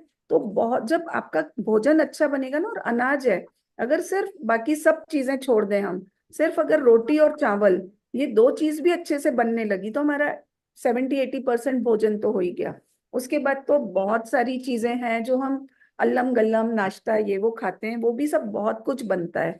लेकिन एक रोटी और चावल सिर्फ दो चीज कोई सीख ले तो 80% काम हो गया। हाँ तो तो मैडम, जी, जैसे अभी तो जैसे कि हमने बात की है कि जो न्यूट्रल ग्रेन्स होते हैं उसका जो ऊपर मोटा होता है, उसका जो छिलका होता है ना ऊपर का, वो हम्म। मोटा होता है काफी। तो उसको चावल की तरह पकाना मुश्किल होता है। अब देखिए ज्वार बाजरा वगैरह कभी चावल की तरह नहीं पकाया जाता है, इसको हमेशा पीस कर और या तो रोटी बनाई जाती है या दलिया वगैरह बनाया जाता है। तो इसे थोड़ा सा कहीं ना कहीं कूटना पीसना जरूरी होता है। तो हम्म। इसे आप चावल की तरह नहीं पका सकते। लेकिन जो पॉजिटिव ग्रेन्स हैं वो एक्चुअली उन्हें नॉर्मल भाषा में अगर आप बोलेंगे ना, या जहाँ पर आज भी थोड़ा बहुत लोग खाते हैं, या मैं अलग अलग स्टेट्स में जो मैंने सुना है, इसे भी चावल बोलते हैं लोग। जैसे बंगाल में कोना, शोना शॉल ऐसे करके, चावल को वो शायद शॉल ऐसा कुछ बोलते हैं। तो इसे भी वो कोना चावल। ऐसे करके कुछ बोलते हैं। तो इसे भी चावल बोलते हैं, कोदो का चावल, सामक का चावल। तो इसे हम चावल की तरह पकाकर खा सकते हैं। लेकिन क्योंकि इसमें फाइबर की मात्रा बहुत है, इसलिए पहले से हम भिगोते हैं, क्योंकि आजकल हमारा इतना ज्यादा मेहनत तो रहा नहीं है। तो जब हम इसे भिगो कर खाते हैं ना, तो कम से कम 6 आवर्स हम इसे भिगोते हैं, ओवरनाइट भी भिगो सकते हैं। तो जब हम इसे भिगोते हैं तो उससे क्या होता है कि इसका जो फाइबर है सॉफ्ट हो जाता है, इजीली डाइजेस्ट हो जाता है। साथ में इसमें जो न्यूट्रिएंट्स हैं वो ज्यादा इजीली हमारी बॉडी एब्जॉर्ब करती है। इसलिए बहुत जरूरी है कि हम इन्हें भिगोकर उसके बाद इस्तेमाल करें। Thank you madam. हम इसी प्रश्न की कड़ी को स्टार्ट करते हैं। साकेत जी, अपना प्रश्न कुछ हो तो पूछें, अनम्यूट करें। जी। अभी अभी हम चैट बॉक्स में भी क्वेश्चंस को लेंगे थोड़ा सा। हाँ साकेत जी, बताएं। काफी महत्वपूर्ण जानकारी दी है आपने। और मेघना जी, आपका शुक्रिया। और आप मोटिवेट होके ये एक क्षेत्र में जहाँ बहुत कम लोगों को अभी जानकारी है, डॉक्टर खद्दर वली तो लगे हैं, किंतु उनके साथ एक बड़ी सी फौज रहे तो समाज में एक जागृति बने। और जी अभी मेरा एक टेक्निकल प्रश्न था। आपने कूदो से रिलेटेड एक बात कही है कि स्पाइनल फ्लूइड पे ये काम कर सकता है, स्पाइन में जो फ्लूइड होता है। नहीं तो नहीं, मुझे, मैंने ऐसा नहीं बोला है। हाँ, मैंने बोला था ये बोन मैरो जो होता है ना, bone bone marrow, marrow, bone यहाँ से मैरो। खून बनता है। Actually okay. खून बनता है बोन मैरो में। तो ये बोन यस। मैरो को डिटॉक्सिफाई करता है, सुदृढ़। क्लीन करता है। ओके। तो इसी से को रिलेटेड मुझे एक बात सूझी है कि ये थैलेसेमिया वाले जो पेशेंट्स होते हैं, इनमें तो ब्लड डेफिशिएंसी ही होती है। और ब्लड डेफिशिएंसी थैलेसेमिया वाले पेशेंट को ये करंट एलोपैथी में 20 to 40, depends on type of patient and type of his severity related to hmm. Thalassemia. किसी को 20 दिन में चढ़ाते हैं ब्लड, किसी को 40 दिन में चढ़ाते हैं। तो ये क्लिक किया मुझे कि कहीं ना कहीं कूदो डाइट के ऊपर इन पेशेंट्स को डाल दिया जाए तो थैलेसेमिया में रिकवरी रेट काफी फास्टर हो जाएगा। ऐसा जस्ट तो ये उचित है? एक्चुअली देखिए, डॉक्टर खादरवल्ली ने जितना बहुत सारी डिजीजेस के प्रोटोकॉल्स दिए हैं, लेकिन उसमें हम्म। थैलेसीमिया पर प्रोटोकॉल नहीं है। तो हम लोग डॉक्टर खादरवल्ली को भी इस फोरम पर लाने की कोशिश कर रहे हैं। तो आई थिंक आप उनसे बात करेंगे ना तो अच्छा रहेगा, जी जी जी। थैंक क्योंकि यू। हमने कभी भी थैलेसीमिया पर चर्चा नहीं की है। तो मैं थैलेसीमिया पर बात नहीं कर पाऊंगी। यहाँ ध्यान देने वाली बात इतनी ही है क्योंकि बेसिक्स पे यदि आ गए, यदि ये बोन मैरो को डिटॉक्स करने की काबिलियत खुदों में है तो डेफिनेटली इट विल वर्क। जी ओके। कादर सर जब आएंगे, जब हम उनसे विस्तार डिसीजेस पे चर्चा करेंगे। फिलहाल कुछ लोग पूछ रहे हैं मैडम कि मिलेट्स को लंच का सब्स्टिट्यूट बना सकते हैं क्या, या जी क्या मिलेट में गेहूं का आटा मिला सकते हैं चपाती बनाने के लिए? तो मैडम, तो दो जी बात बताइए। जी वैभव जी, मैं एक बात सबसे रिक्वेस्ट करना चाहती हूँ कि कोई भी दो अनाजों को मिक्स करना सही नहीं है। ग्रेट। मतलब जब हम खाना खाते हैं तो गेहूं की रोटी और चावल, इस तरह से जब खाना खाते हैं ना, दाल चावल सब्जी रोटी, उसमें भी हम दो अनाज खा रहे हैं, वो भी सही नहीं है। सो बेसिकली अनाज का मिक्सिंग ना करें तो बेटर है, क्योंकि अनाज थोड़ा सा हैवी होता है हमारे डाइजेशन के लिए। तो जितना सिंपल फूड होता है उतना इजीली डाइजेस्टिबल होता है, और उतना ही हमारे हेल्थ के लिए अच्छा होता है। इसलिए अनाज हमेशा एक बार में एक ही खाया जाए तो अच्छा है। मतलब चावल खा रहे हैं तो चावल ही खाएं, गेहूं खा रहे हैं तो गेहूं ही खाएं। और जी अगर आप मिलेट्स खा रहे हैं तो मिक्स ना करें। उम्मीद है हाँ कि आपको आपके सवाल का जवाब मिल गया होगा। एक प्रश्न आया है किसी कैप्टन का कि शुगर के लिए हम क्या करें, शुगर के लिए कौन सा मिलेट अच्छा रहेगा अगर शुगर की बीमारी है तो हाँ इस पे भी। देखिए, आपने जो क्वेश्चन किया ना, उसमें मैं एक बहुत मेजर पॉइंट जब मैं बात कर रही थी तब वो रह गया है हमारा। वो ये है कि जैसे गेहूं चावल है, इन्हें जब हम खाते हैं तो 20 से 25 मिनट के अंदर ग्लूकोज रिलीज होता है। जब मोटा अनाज खा रहे हैं तो यही टाइम 2 से 2.5 घंटा लग रहा है। लेकिन जब हम पॉजिटिव ग्रेन्स खाते हैं तो 5 से 7 घंटे का टाइम लगता है, धीरे धीरे धीरे ग्लूकोज रिलीज होता है। तो हमारे बॉडी में किसी को लो लो शुगर का भी प्रॉब्लम हो जाता है, किसी को हाई शुगर का होता है, किसी को कभी लो हो रहा है कभी हाई हो रहा है। तो ये क्या है ना, ब्लड में ग्लूकोज को बैलेंस करने का काम करता है। तो दोनों तरह से काम करेगा, आपकी दोनों चीजें ठीक होंगी। हाँ, तो अब पांचों जो मिलेट्स मैडम ने बताए हैं, ये पांचों मिलेट्स अच्छे हैं, पांचों में फाइबर का कंटेंट अच्छा है, किसी किसी में तो मैंने देखा 12 तक है। तो जिसमें ज्यादा फाइबर कंटेंट हो, हमने चार्ट भी हमारे इस पे रिलीज कर दिया है जो मैडम ने बताया था, तो उस हिसाब से जिसमें जितना ज्यादा फाइबर हो वो मिलेट हाई शुगर के लिए सूटेबल रहेगा। जितना नहीं ज्यादा फाइबर। वैभव जी, जो पांचों पॉजिटिव ग्रेन्स है ना, वो पांचों बहुत अच्छे हैं। पांचों बहुत अच्छे हैं। हाँ, थैंक यू वेरी मच। हम अगला प्रश्न और चैट उसमें बॉक्स। भी अगर देखेंगे तो फॉक्सटेल और भी बेटर है सबसे, लेकिन फिर भी पांचों अच्छे हैं, तो पांचों खाए जा सकते हैं। एक ने प्रश्न पूछा है कि क्या कोदो मिलेट ही कुट्टू है? मुझे नहीं लगता, कुट्टू तो अलग होता है, कुट्टू ट्रायंगल जो होता है, ट्रायंगुलर होता है। कुट्टू जो होता है वो बकवीट होता है, वो अनाज नहीं होता है। Yes yes. कुट्टू है, सिंगाड़ा है, कटहल है, इनके भी आटे मिलते हैं। ये हाँ, मिलेट्स नहीं है, है ना, ये सब्जियों को या उनको सुखा के जमी कंदों को बनाया गया आटा है। कटहल जो है हाँ, फल को सुखाया हुआ आटा है। कुट्टू जो है वो उसे सूडो ग्रेन कहा जाता है, सूडो मिलेट कहा जाता है, बिकॉज वो दिखने में थोड़ा सा, उसको जो हम पकाते हैं उसका तरीका अनाज को पकाते हैं वैसा होता है। तो कई लोगों को, जैसे राजगीरा है, किनोआ है, कुट्टू है, तो लोगों को लगता है कि ये अनाज है, पर ये अनाज नहीं है। और इन्हें हम अनाज की कैटेगरी में नहीं रखते हैं, हालांकि ये हेल्थ के लिए बहुत अच्छे हैं, बट ये अनाज नहीं है। Thank you madam. हम नमिता मैडम को अनम्यूट करते हैं उड़ीसा से। मैडम अनम्यूट करें। Madam, good morning. Thank you for your valuable information. Actually millet पे तो बहुत बातें चल रही है। अगर हम लोग जैसे उड़ीसा में ज्यादातर चावल खाते हैं और रोटी भी खाते हैं, हम चावल रोटी को स्किप करके मिलेट पे आ सकते हैं पूरा? हाँ हाँ, क्यों नहीं। मैं पिछले 5 सालों से मिलेट्स ही खा रही हूँ। मतलब उससे पहले भी खाती थी, लेकिन तब क्या है, मतलब मैं ज्वार बाजरा मक्का ज्यादा खाती थी। इन पॉजिटिव ग्रेन्स के बारे में मुझे आइडिया नहीं था। लेकिन देखिए, अनाज तो हमें सभी तरह के खाने चाहिए, भले ही वो ज्वार बाजरा हो, भले ही पॉजिटिव हो। सबका मिक्स एंड मैच, जितनी ज्यादा वैरायटीज हम खाते हैं ना, उतना ही अच्छा रहता है। लेकिन हाँ, अगर आपको कोई डिजीज रिवर्सल करना है तब आपको पॉजिटिव ग्रेन्स पर शिफ्ट होना पड़ेगा। जब आप ठीक हो जाए, आपकी डिजीज को रिवर्स कर लें, तब फिर आप न्यूट्रल ग्रेन्स भी खाएं तो बहुत अच्छा रहेगा। बट जब तक आप ठीक ना हो जाए, तो इसीलिए मैं बहुत सारे तरह के व्यंजन बनाना सिखाती हूँ, ताकि इजीली लोग जो अपने आप को ठीक करना चाहें वो शिफ्ट हो सकते हैं। वरना आप नहीं, हेल्दी एक पर मिक्स हाँ। एंड मैच कीजिए, कभी ज्वार कभी बाजरा कभी कुछ। तो एक हेल्दी जीवन के लिए हर चीज अच्छा है। तब आप ज्यादातर चावल के रूप में अगर मिलेट्स को बनाकर खाएंगी ना, पॉजिटिव ग्रेन्स को, तो एक मिक्स एंड मैच बहुत अच्छा रहता है। कि रोटी तो आप ज्वार की बना लीजिए, जिस दिन रोटी खानी है ज्वार बाजरा मक्का ये सब बना लीजिए, इट इज इजियर। उसमें थोड़ा सा एक स्टेप ज्यादा होता है जब हम पॉजिटिव ग्रेन्स की रोटी बनाते हैं। तो रोटियां तो आप इसकी खा लीजिए, और चावल जिस दिन बने, आपका बिरयानी बनाना हो, खिचड़ी बनाना हो, वो सारी चीजें आप पॉजिटिव ग्रेन से बना लें। तो सारी चीजें इनकॉर्पोरेट कर सकते हैं आप अपने भोजन फुल में। का।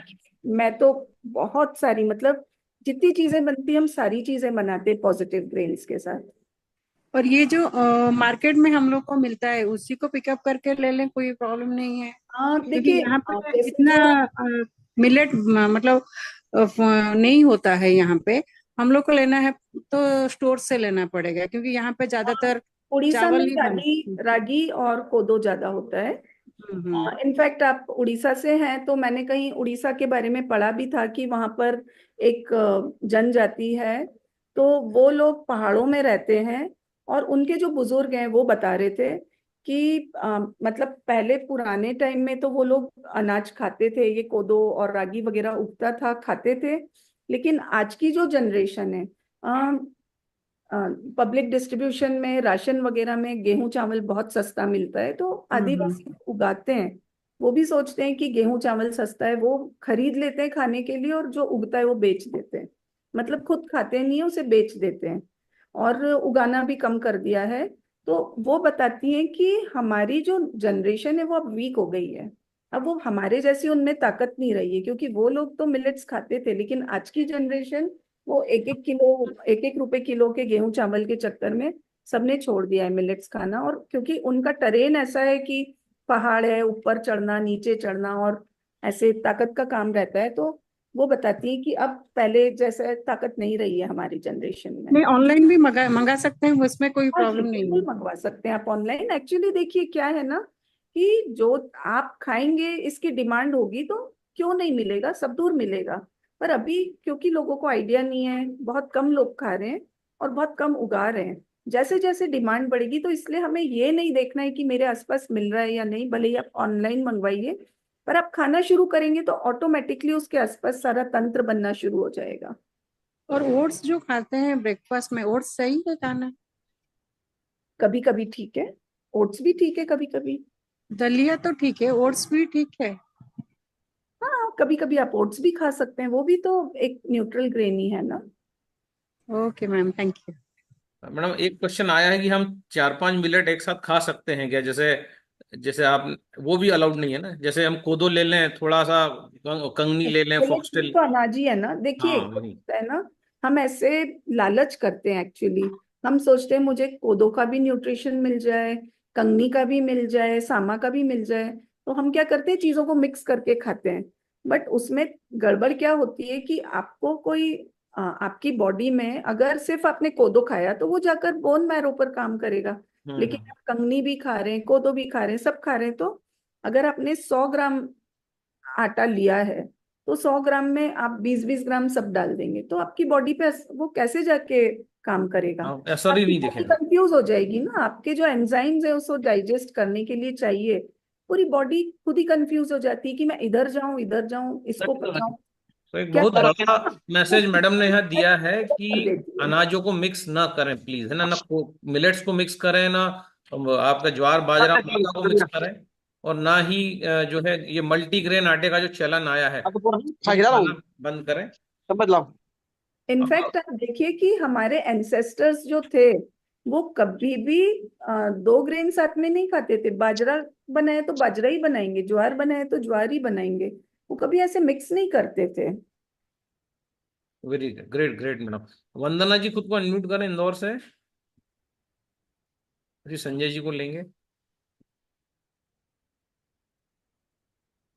वंदना जी आप सुन पा रही हैं? हाँ, म्यूट हो। जी सर, नमस्ते, जय श्री कृष्णा सर। जय श्री कृष्ण। सर मेरा सवाल ये है कि मेरे को बहुत सूजन आ रही है और मेरे का मोटापा मेरा बढ़ रहा है, और मैंने मतलब मशीन मेरे यहाँ लग चुकी है, परसों के दिन उसका पूजन हुआ है। हम्म। महेश सर आए थे, तो मैं उसका पानी कैसे पीऊं और मतलब मैं खाने में क्या लूं, मेरा ये सवाल है। हाँ, तो पानी पीने की जो विधि है वो जो है आपको नहीं बताई होगी तो बता देते हैं। सुबह 9:30 का पानी पीजिए, और जी सर। दोपहर में 9 pH पीजिए। और अगर आप हाउस वाइफ हैं, घर पर ही रहती हैं, तो जी सर। शाम को जो है आप कभी भी हाँ, पावरफुल पानी मत पीजिए। सूर्यास्त के बाद जो है ना, हाँ, 7 के बाद 7 pH याद रखिए, या फिर 8.5 pH, ये पानी ही आपको पीना है। और जैसे ही आप बॉडी को एल्कलाइन करेंगी, ऑटोमेटिक आपका मोटापा ठीक हो जाएगा, जैसे मैडम ने बताया हुआ। मैडम ये जो नेगेटिव ग्रेन्स होते हैं, चावल और आपका गेहूं, इनका मोटापे से भी कोई लेना देना है क्या? हाँ जी, जी हाँ। जी। देखिए एक्चुअली जब आप कोई ऐसा अनाज खाते हैं जो कि बहुत तेजी से ब्लड में ग्लूकोज रिलीज करता है, तो जैसे मैंने आपको बताया था कि आपको बार बार भूख लगेगी। मतलब आप सोचें कि मैं बहुत ज्यादा इस पर मैं अपने माइंड को कंट्रोल करूं, कुछ करूं, मुझे बार बार भूख लग रही है, मैं उस भूख को रोकूं, उससे बेटर है कि हमें भूख ही ना लगे, तो कितना अच्छा रहेगा। तब हमारा मोटापा नहीं बढ़ेगा ना। अगर हमें भूख लगेगी तब तो हमें खाना ही पड़ेगा, राइट? तो राइट। गेहूं और चावल पर जो हम पॉलिश्ड गेहूं चावल आज खा रहे हैं, उसके कारण क्या होता है ना, हमें बार बार भूख लगती, इतना सारा खाएंगे तब भी भूख लगती, बार बार फिर खाते हैं हम, तो मोटापा बढ़ता है। उतनी एक्टिविटी लेवल हमारा है नहीं, बहुत सारा एनर्जी हम अपनी बॉडी को दे रहे हैं। लेकिन अगर आप पॉजिटिव ग्रेन्स खाते हैं, इवन ज्वार बाजरा भी खाएंगे, आप दिन में 3 बार खाना खाएंगे, लेकिन अगर आप पॉजिटिव ग्रेन्स खाते हैं तो दिन में 2 बार से ज्यादा आपको भूख नहीं लगेगी। हो सकता है शुरू शुरू में आप खाएं, लेकिन धीरे धीरे आप देखेंगे आप दिन में 2 बार, इनफैक्ट कई बार तो आप सिर्फ एक ही बार खा, आपको लगेगा मुझे भूख ही नहीं लग रही है। आपको एक्चुअली भूख ही लगना बहुत कम हो जाती है। अभी जैसे मैं सुबह उठी हूँ 10-11 बज जाएगी, इतना कोई भूख ही नहीं लगती। कल शाम को खाया 6 बजे, 9 बज गई, 10 बज गई, कुछ पता ही नहीं चलता है। आप दिन भर एनर्जेटिक रहते हो। कोई कोई दिन मेरा ऐसा जाता है कि मुझे टाइम ही नहीं मिलता, अगर मैं बाहर हूँ, कुछ कई बार ट्रैवल होता है, सब भूख ही नहीं लगती, आराम से दिन भर काम करते रहो बिना खाए, वो भी मुझे चल जाता है। तो ऐसे कोई फर्क नहीं पड़ता, 1-2 दिन नहीं भी खाया, उपवास करना बहुत आसान हो जाता है, इंटरमिटेंट फास्टिंग करना बहुत ऑटोमेटिक होता है। शाम को 5-6 बजे खाना खाया, सुबह वैसे ही 8-9 बजे तक आपको भूख नहीं लगेगी, तो उससे आपको ऑटोमेटिकली वेट लॉस होता है। Thank you madam.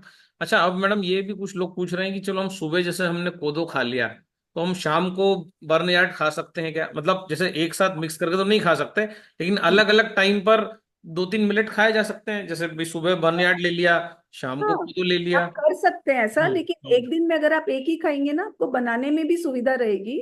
यस कि यस। मैं सबको ये टिप देती हूँ, एक्चुअली ये मेरा अपना ही निकाला हुआ टिप है, और उससे लोगों के लिए बहुत इजी हो जाता है इन ग्रेन्स को यूज करना। बहुत से लोग जो यूज करना चाह रहे हैं, उन्हें ऐसा लगता है कि 6 घंटे भिगोने का जो उसमें एक सिस्टम है कि मिनिमम 6 घंटे भिगोना है, तो लोगों को बड़ी दिक्कत आती है कि शाम को बनाना है तो सुबह भिगो, सुबह बनाना है, तो वो एक प्रोसेस ना थोड़ा डिफिकल्ट लगता है। तो मैंने उसका ये सोल्यूशन निकाला है कि आप मिलेट्स को लीजिए, एक बार धोइए, ज्यादा इतना सारा मिलेट ले लीजिए, उसे धोइए एक बार, मतलब सिर्फ अपना एक बार धो लिया, जैसे हम कुछ भी चीज बनाने से पहले धोते हैं, और उसे भिगोकर फ्रिज में रख दीजिए। सबके घर फ्रिज होता है। 4-5 दिन आप उसे यूज कर सकते हैं। जब बनाना हो निकाला, यूज किया, बाकी का बचा हुआ आप फिर रख दो, फिर निकालो, बनाओ, तो आपके लिए बहुत इजी हो जाता है। जो बनाना है ना आपको, it's available in your refrigerator, तो उसके कारण बहुत इजी हो जाता है इसे यूज करना। और बहुत से लोगों को जो चैलेंज फेस होता है वो ये है कि भूल गए तो अब क्या करें। उसमें कई लोग ये भी करते हैं कि पहले भिगोते हैं और फिर सुखाकर रख लेते हैं, पर इतना प्रोसेस करने की जरूरत ही नहीं है। आप देख रहे हैं कम हो गया, फिर भिगो के रख दीजिए, बहुत इजी हो जाता है बनाना। Very good, thank you madam, thank you. Sanjay ji खुद को अनम्यूट करें। Thank you sir. वैभवदा को सभी लोगों को सादर प्रणाम। मैम, जानना ये चाह रहा था, रागी को किसी और नाम से भी जाना जा सकता है? हाँ जी, रागी को नाचनी भी बोलते हैं, मंडुआ भी बहुत- बोलते हैं। इसे पहाड़ साइड पे मंडुआ बोलते हैं। हम्म। इसे महाराष्ट्र में बोलते हैं मैडम महाराष्ट्र नाचनी। इधर मतलब रागी बोलते हैं, और उसके नीचे हम्म, साउथ में नाचनी बोलते हैं। अच्छा। मैम, जिसे माइग्रेन हो उसको कौन कौन से फूड मतलब आप सजेस्ट करेंगे? मतलब ग्रेन्स में क्या? एक्चुअली बेसिकली माइग्रेन के लिए तो जो डॉक्टर खादरवली ने सजेस्ट किया है वो ये किया है कि हम्म, आप 1 चम्मच तिल लीजिए, उसे अच्छे से रोस्ट कर लीजिए, और शाम के टाइम, जनरली खाने से पहले शाम के टाइम आप उसे अच्छे से, बहुत अच्छे से चबा चबा कर खा लीजिए। इतना चबाना है कि उसका ऑयल फील होने लगे मुंह में, और फिर ओके। उसे निगल के पानी हम्म, पी लीजिए, हल्का सा ओके। गर्म। तो मतलब वो सफेद तिल या काला तिल कोई भी ले सकते हैं? हाँ, 21 दिन तक ये करना है हमें। और अगर हाँ। आपको फायदा ना हो तो फिर 2-3 हफ्ते छोड़ के फिर आप ये साइकिल कीजिए। ऐसे कई ओके। बार आप ये साइकिल रिपीट कर सकते हैं, थोड़ा थोड़ा गैप देकर। Okay ma'am, thank you. वैसे प्रणाम। मतलब अगर आप ये ग्रेन्स प्रॉपरली फॉलो खाते हैं और रेगुलर में, तो बहुत से लोगों को बहुत फायदा हुआ है माइग्रेन में भी। संजय जी, एप्पल खाने से भी बॉडी माइग्रेन का ठीक ऊपर ही होता है? काम करते हैं ना, देखिए 3 से 4 एप्पल। हाँ जी, हेड टू टो पूरी बॉडी पर ही काम करते हैं ना। तो कोई एक पर्टिकुलर चीज हम बोलें कि ये प्रॉब्लम है या वो प्रॉब्लम है, आप नॉर्मली ये पांचों 2-2 दिन खाना शुरू कर देंगे तो भी आपको लगेगा आपकी प्रॉब्लम्स काफी, बहुत सारी तो खत्म ही हो गई है, और कुछ है तो उनमें आपको रिलीफ मिल गया है। तो पर्टिकुलर प्रोटोकॉल्स हैं, जैसे मैंने आपको बताया कि बानियाड कोडो मिलेट है, वो खून की चीजों के लिए अच्छा है, तो आपको उससे रिलेटेड है तो उसमें आपको कोडो ज्यादा खाना है, दूसरे कम खाने। तो इस तरह से और सर ने कुछ पत्तों के कषायम भी, काढ़े भी बताए हैं कि पत्तों को पानी में उबालकर, तो वो दवाई का काम करते हैं। तो इस तरह से एक आप पूरा प्रोटोकॉल है सर का जो उन्होंने दे रखा है। आप बोलेंगे तो वैभव जी सबके साथ शेयर कर देंगे। कि किस बीमारी में कौन सा अनाज कितना खाया जाए और उसके साथ कौन से पत्तों का काढ़ा पिया जाए। साथ में और भी चीजों का उन्होंने हमें चीजें बताई है, एक लाइफस्टाइल पर्टिकुलर बताया है, उसे फॉलो करने का बोला है। तो बहुत अच्छे रिजल्ट्स मिल रहे हैं लोगों को। इवन लाइक मेरी स्टूडेंट इस बार की क्लास में जो हैं, तो वो बता रही हैं कि उनको 40 साल से डायबिटीज था और पिछले 2-2.5 सालों से वो मिलेट्स खा रही थी और अब उनका इंसुलिन वगैरह सब बंद हो गया है। अब वो टोटली इंसुलिन फ्री है लास्ट 3 महीनों से। वाह, बहुत ही अच्छी जानकारी दी मैडम। तो संजय जी, आपको उम्मीद है आपके प्रश्नों के उत्तर मिल गए होंगे। वैसे माइग्रेन में अगर एप्पल खाया जाए तो जैसे गर्सन प्रोटोकॉल है, गर्सन डॉक्टर जेरी गर्सन जो जर्मनी की डॉक्टर है, उन्होंने बताया है कि अगर आपको चर्म रोग हो या माइग्रेन हो तो आप 3 से 4 एप्पल का सेवन प्रतिदिन कीजिए, तो उससे ये फर्क पड़ता है। जो है एक दो लोगों का चैट बॉक्स में कुछ मैडम प्रश्न आया है, आपको भी जल्दी से फ्री कर देते हैं। ज्यादा प्रश्न न डालें क्योंकि मैडम को हमें 3 से 4 मिनट में फ्री करना है। तो ये पूछ रहे हैं कि जो है मिलेट, हाँ ये सब तो हो चुका है। किडनी पेशेंट कौन सा मिलेट खा सकते हैं, और जिनका वेट ऑलरेडी कम है वो खाएंगे तो वेट और कम तो नहीं होगा, और क्या पॉजिटिव मिलेट भी गेहूं जैसा आटा बनाया जा सकता है क्या? तो क्या बनाया जा सकता है मैडम, ये तो आप बता चुकी हैं। बस यही है कि इसको पहले गलाना पड़ेगा। सकते हैं, लेकिन मैं आटा बनाना प्रेफर नहीं करती हूँ। मैं हर चीज सोचती हूँ जितना ज्यादा बिना आटे के आप डायरेक्ट अनाज से ही बनाएं तो अच्छा है। मैं डायरेक्ट अनाज से ही रोटी बनाती हूँ और वही चाहती हूँ, क्योंकि आटा भी आप बनाते हैं ना तो चक्कियों में घूमता है, गर्म होता है, उसका न्यूट्रिशनल वैल्यू कम होता है, ग्लाइसेमिक इंडेक्स हाई होता है, वो आपको उतना ज्यादा और हम जो रोटियां बनाते हैं बहुत हल्की फुल्की बनती है। मैंने आपको बताया कि उसमें ऑब्वियसली एक आध प्रोसेस बढ़ेगी क्योंकि भिगोना है और उसको हमें सॉफ्ट और अच्छी रोटियां बनानी है, तो थोड़ी सी मेहनत लगती है, लेकिन बहुत अच्छे से आई वुड से मेहनत हर चीज में लगती है। आप इधर नहीं करेंगे तो कहीं ना कहीं आप स्वास्थ्य खराब करेंगे, तो कहीं और दिन भर दवाई खाना, ये वो प्रोसेसेस फॉलो करनी पड़ती है। तो इट्स बेटर कि हम स्वस्थ रहें। थोड़ा सा एक आदत बन जाती है एक्चुअली, आप जो भी करें ना। अभी साउथ इंडियंस जैसे डोसा वगैरह खाते हैं, हमेशा उसे भिगोते हैं, पीसते हैं और फिर खमीर उठाते हैं, तो वो भी हमारी आदत पड़ जाती है। आजकल हम बहुत से लोग बनाने लगे हैं, तो जी। एक वो प्रोसेस है। और आटा मतलब बनाने रोटी ना बनाए, जो मिलेट्स जैसा नेचुरल है वैसा ही खाएं, उसको भिगो कर हाँ, रखें जैसा मैडम ने उसको बताया, आप फ्रिज में रख ना दें। चावल बना के खाइए तो बिल्कुल नेचुरली, बहुत सिंपल है। भिगोया हुआ आपने चावल की तरह पका लिया, उसमें भी मैं आपको सिखाती हूँ कि कैसे बहुत टेस्टी और बहुत अच्छे चावल बन सकते हैं, और रोटी भी बहुत अच्छी बनती है। But if you are ready to do that, बिल्कुल वैभव जी कोई सेशन करेंगे उनमें भी मैं सिखा दूंगी, वरना मेरी क्लासेस होती हैं, आप वो भी अटेंड कर सकते हैं। अच्छा मैडम, आपकी क्लासेस ऑनलाइन होती हैं क्या कि? जी जी, मैं ऑनलाइन ही लेती हूँ वैभव जी। ओके। ऑफलाइन जस्ट कभी कोई संस्था ने बुलाया, जैसे आप बोल रहे हैं कि हम सिखाना चाहते हैं, जाएंगे छत्तीसगढ़ वगैरह, तो वैसे मैं करती हूँ, बट अदरवाइज ऑनलाइन ही करती हूँ ओके, ज्यादातर। तो मैडम का नंबर अभी हम डिस्प्ले यहाँ कर देते हैं। मैडम आपका नंबर थोड़ा आप स्पीक कर दीजिए, ताकि लोग आपसे अगर ऑनलाइन लेना चाहें प्रशिक्षण तो डायरेक्ट ले लें। जी, 96 96 53 53 666 666 904। 904, ये मैडम का नंबर है।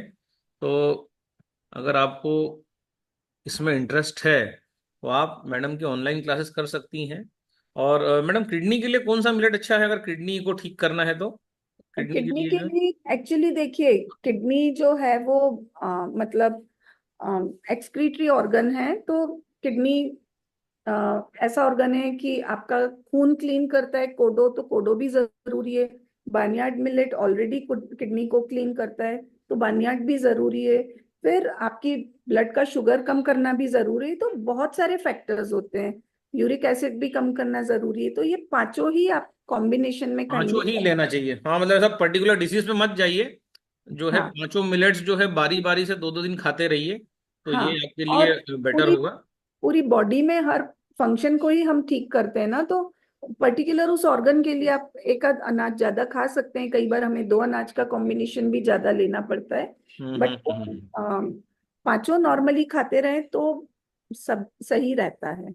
Okay, thank you madam. और हम इसमें लिखा है जिनका वेट ऑलरेडी कम है वो अगर मिलेट खाएंगे तो क्या और पतले हो जाएंगे? मुझे तो लगता है मैडम ये बैलेंसिंग ग्रेन्स है, ऐसा तो नहीं होगा कि आदमी पीठ और पेट चिपक ही जाए, जीरो फिगर हो जाए।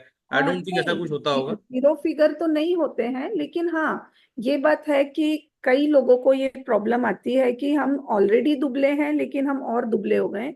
क्योंकि देखिए बॉडी डिटॉक्स होगी ना कहीं आपका अगर ऑर्गन्स में फैट है या आपके कहीं ना कहीं कुछ प्रॉब्लम है, कॉन्स्टिपेशन या कहीं भी, तो वो कचरा जब बॉडी से निकलेगा तो आपका वेट तो कम होगा। यस। और ऐसा नहीं कि हमेशा बस कम ही होता जाएगा और आप कहीं भी नहीं रहेंगे, ऐसा नहीं है। साल 6 महीने ऐसा रहता है कि आपका कम होता है, फिर स्टेबल हो जाता है, और अगर आपकी बॉडी को जरूरत है तो फिर से गेन भी होगा। Thank you. तो अब हम चैट का सिलसिला यहीं बंद करते हैं, चैट हो दादा चुकी मुझे है। एक चीज पूछना थी, हाँ हाँ। केवल बस 1 मिनट के लिए। मैडम से पूछना है, मैडम इतने गुड लुकिंग लग रहे हैं, इसके राज मिलेट्स है कि कैंगन वाटर भी है? आ, दूसरा जी मुझे ये पूछना था मैडम कि आप कौन से किस्म का, एक्चुअली देखिए हम जनरली कंफ्यूज होते हैं, जैसे अभी हमारा आयनाइजर है, हमारे अलावा और भी बहुत सारे डुप्लीकेट है, तो लोग कंफ्यूज होते हैं।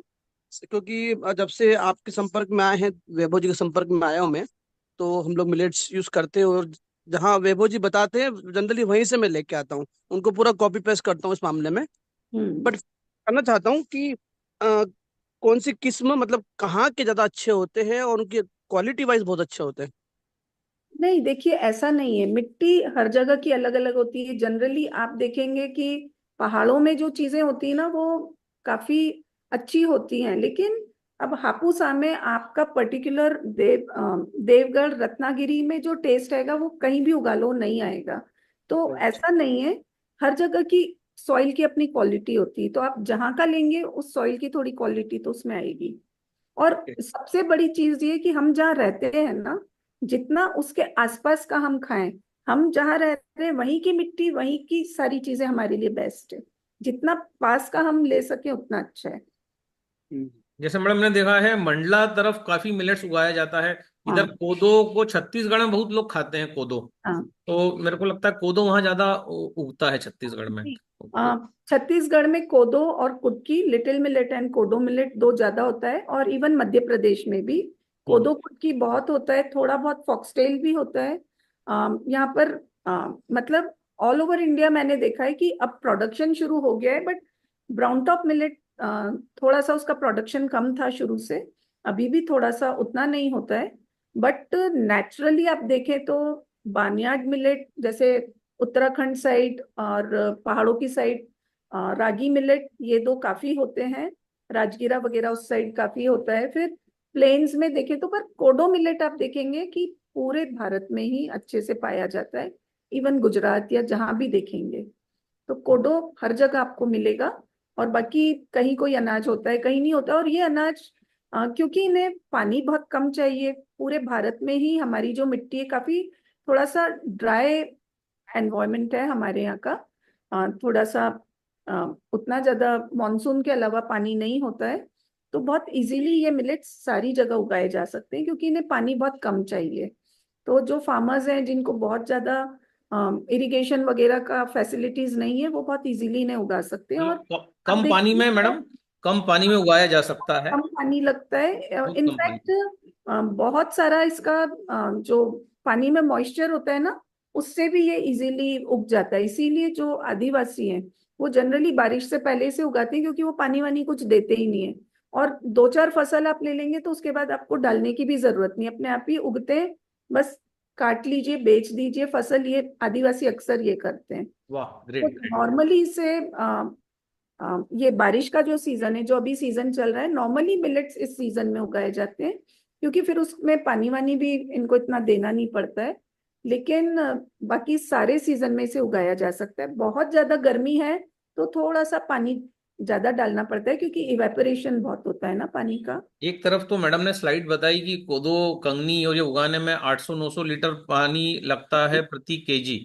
200 से 300 लीटर। 200 से 300 लीटर। और यही आपका चावल है, गेहूं है, इसमें 9-9 हजार लीटर पानी लगता है। और 50,000 लीटर तक पानी हाँ लगता है शक्कर के लिए। तो मतलब अगर ये चीजें हमारी बॉडी में जाएंगी तो बॉडी को भी डिहाइड्रेट करेंगी। जैसे एक किताब है मैडम वाटर के ऊपर, वो कहते हैं यू आर नॉट हाँ सिक, यू आर डिहाइड्रेटेड।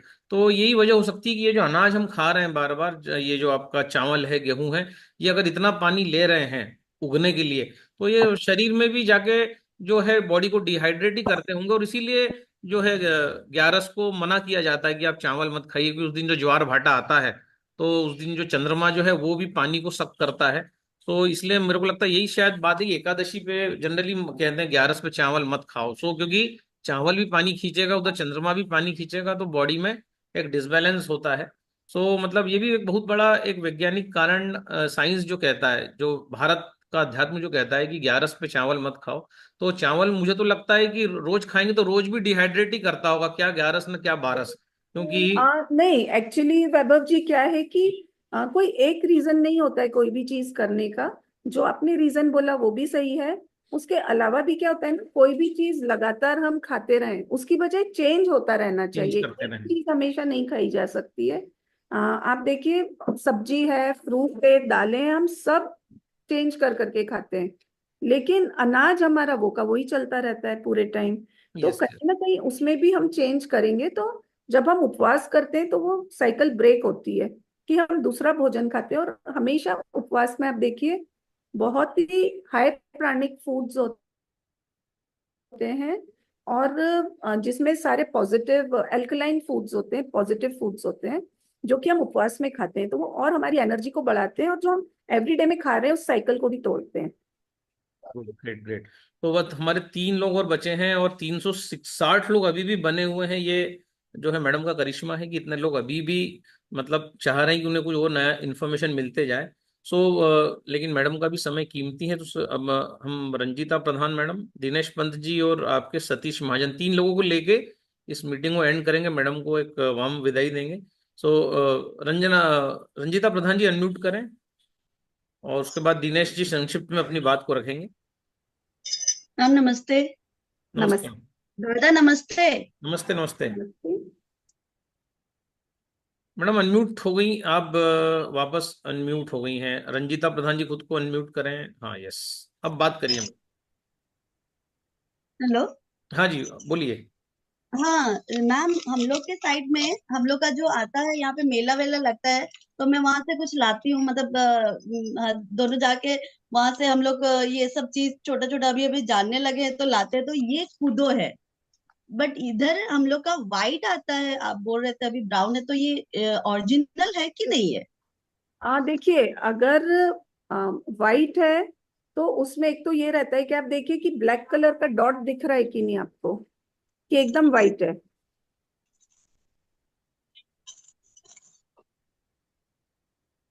व्हाइट थोड़ा थोड़ा ब्लैक, एक एक डॉट दिख रहा है। हम लोग इधर जो वो पॉलिश्री मेला कुछ आता है ना, मेला वेला में बहुत सारा चीज लाते हैं जो गांव से ये सारे, तो यहाँ पे लगता है तो उसी का ये है वजन। सॉरी। जी। तो बेसिकली मैंने देखा है कि छत्तीसगढ़ साइड जो मिलता है ना, वो अनपॉलिश्ड में भी वाइट कलर आता है। वो उसे मैंने आपको बताया ना, उसको आप बहुत धोएंगे तो सफेद हो जाएगा कोदो भी, या तो नहीं, वो ये पॉलिश तो है। ऑलरेडी व्हाइट है। तो वही मैं पूछ रही थी, हम लोग तो यहाँ पे कूदो बोल के ला रहे हैं और खा रहे हैं भी यहाँ पे। मतलब हाँ उसको खीर बनाते हैं कि कुछ भी ऐसा उपमा टाइप में बना देते हैं, बच्चे भी खा लेते हैं, हम लोग सब कोई खा लेते हैं। बट पूजा पूजा में भी लगाते हैं इसको खीर टाइप में। तो ये हम लोग को कूदो बोल के देते हैं इधर, बट हाँ, ये है क्या? नहीं वो सही है, आप ले सकते हैं उसे। क्योंकि वो जो लेडीज लोग आते हैं, वो ऑर्गेनाइजेशन के जो आते हैं, उन लोग ही बेचते हैं ये सब। ब्लैक जी, राइस रहता है नहीं वो ये सही सारा। है, आप ले सकते हैं और खा सकते हैं। ओके, बस आप थैंक यू मैम, थैंक आप भिगो कर यूज करें उसे। यू। मैडम टू इनको टू भिगोना टू है, 3 आवर्स। इसको भिगोना है जैसा मैडम ने बताया है, और 6 से 7 घंटे भिगोना है ना, ये ध्यान रखिए। ठीक है। और ओके। आपको और ज्यादा कंफ्यूजन हो तो आप फोटो व्हाट्सएप पे भेज दीजिएगा मुझे, मैं मैडम को शेयर कर दूंगा, और कंफर्म कर लेंगे कि ये आप जो खा रही हैं ये कोदो है या कुछ और है। सुषमा मैडम खुद को अनम्यूट करें फटाफट। गुड मॉर्निंग दादा, गुड मॉर्निंग मेघना जी। Good morning. मैम मैं यहाँ एमपी के अलीराजपुर जिले में रहती हूँ। हमारे यहाँ ज्वार बाजरा कुल्थी ये बहुत आयत में मिलता है, पर हमारे यहाँ बोला जाता है कि गर्मी में से नहीं खाना है, ये गर्म पड़ता है, तो ऐसा क्यों मैम? नहीं, बाजरा गर्म होता है, ज्वार तो गर्म नहीं होता है। अच्छा, तो ज्वार खा ठंड सकते में हैं? खाइए। जी मैम। अच्छा, इससे कोई वो तो नहीं होता है ना मैम? नहीं जैसे अपन नहीं, ज्वार तो डेली। इनफैक्ट ठंडा ही होता है, जौ ठंडा होता है। सिर्फ एक बाजरा ही ऐसा है जो थोड़ा गर्म करता है। बाकी के तो आप पूरे साल खा सकते हैं मिलेट्स। जी thank you ma'am. Thank you दादा। Thank you. दिनेश जी, संक्षिप्त में अपनी बात रखिए। जी मैडम, बहुत अच्छा सेशन था। कुछ सवाल हैं। कितना पुराना मिलेट हम प्रयोग कर सकते हैं, यानी स्टॉक कर सकते हैं, या खराब कब माने? एक दूसरा, प्री सोक्ड करके क्या इसको सुखा के इसको इंस्टेंट यूज करा जा सकता है? और एक और इम्पोर्टेंट सवाल, किडनी या और ऐसी क्रिटिकल प्रॉब्लम्स में, इश्यूज में डॉक्टर खादरवली का रिकमेंडेशन होता है अम्बली को लेके, तो एक अलग से क्या अम्बली पर सेशन आप लोगे जिसमें बिल्कुल।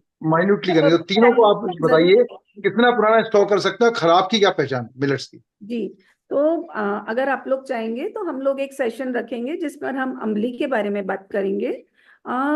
मिलेट्स को आप भिगोकर सुखाकर यूज कर सकते हैं, बिल्कुल कर सकते हैं। इसके जो बीज हैं, एक्चुअली ये देखा गया है कि कई जगह पर तो 100-100 साल पुराने बीज भी निकले हैं। इनफैक्ट अगर आप बहुत पुराने सिविलाइजेशंस में भी देखा है कि मिलेट्स के बीज पाए गए हैं, तब भी लोग मिलेट्स खाते थे और वहां भी अनाज मिला है।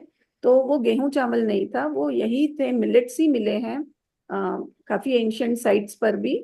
तो और इनफैक्ट एक जमाना था जब बहुत जैसे सूखा पड़ गया या कुछ, तो लोग इसलिए बच जाते थे क्योंकि वो इन अनाजों को स्टोर करके रखते थे। और फिर इसमें क्या है ना कि कोई भी अनाज होता है तो वो एक छिलके के अंदर होता है, तो जब तक ये छिलके के अंदर है तब तक इसे कीड़ा भी नहीं लगता है।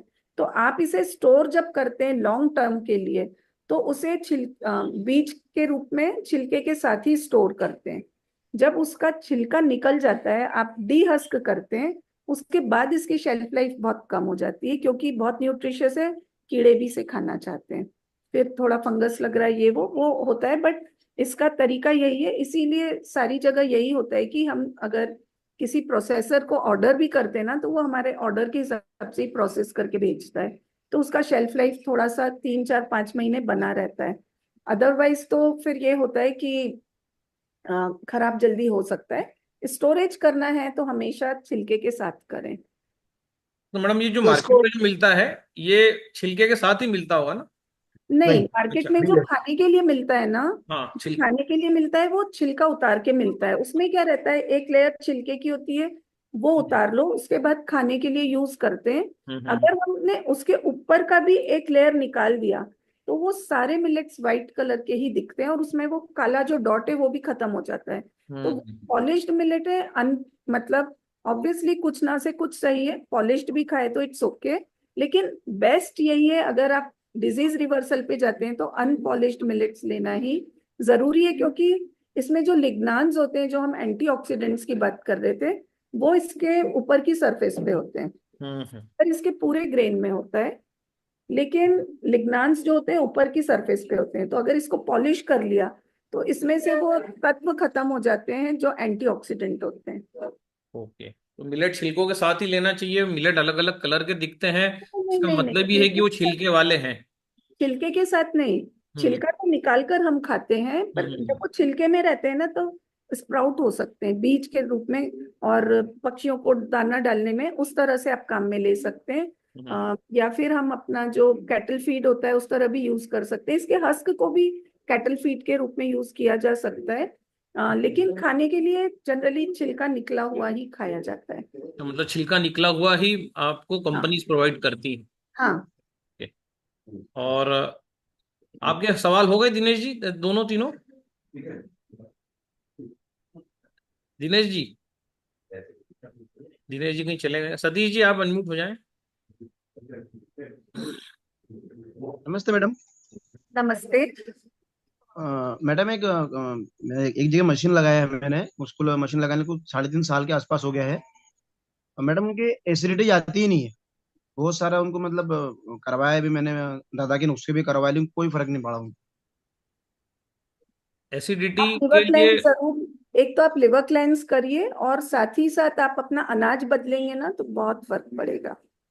तो मैं आप वही पूछा कि ग्रेन्स मिलेट्स पे खा के ओवर शिफ्ट देखिए, किया। आपको बहुत फायदा होगा। आप जो बता रहे हैं अम्बली है, पॉजिटिव ग्रेन्स पे आइए। बहुत मतलब एसिडिटी काफी लोगों की चली जाती है, क्योंकि हम बहुत सारा भोजन या भोजन बनाने के तरीके ऐसे हैं कि हमारा फूड काफी एसिडिक हम खा रहे हैं, और थोड़ा हमारे एक बॉडी का भी रहता है, किसी को थोड़ा डाइजेशन भी वीक रहता है। अब पॉजिटिव ग्रेन्स में भी हमारे एसिडिटी पर भी प्रोटोकॉल्स हैं, आप फॉलो कर सकते हैं।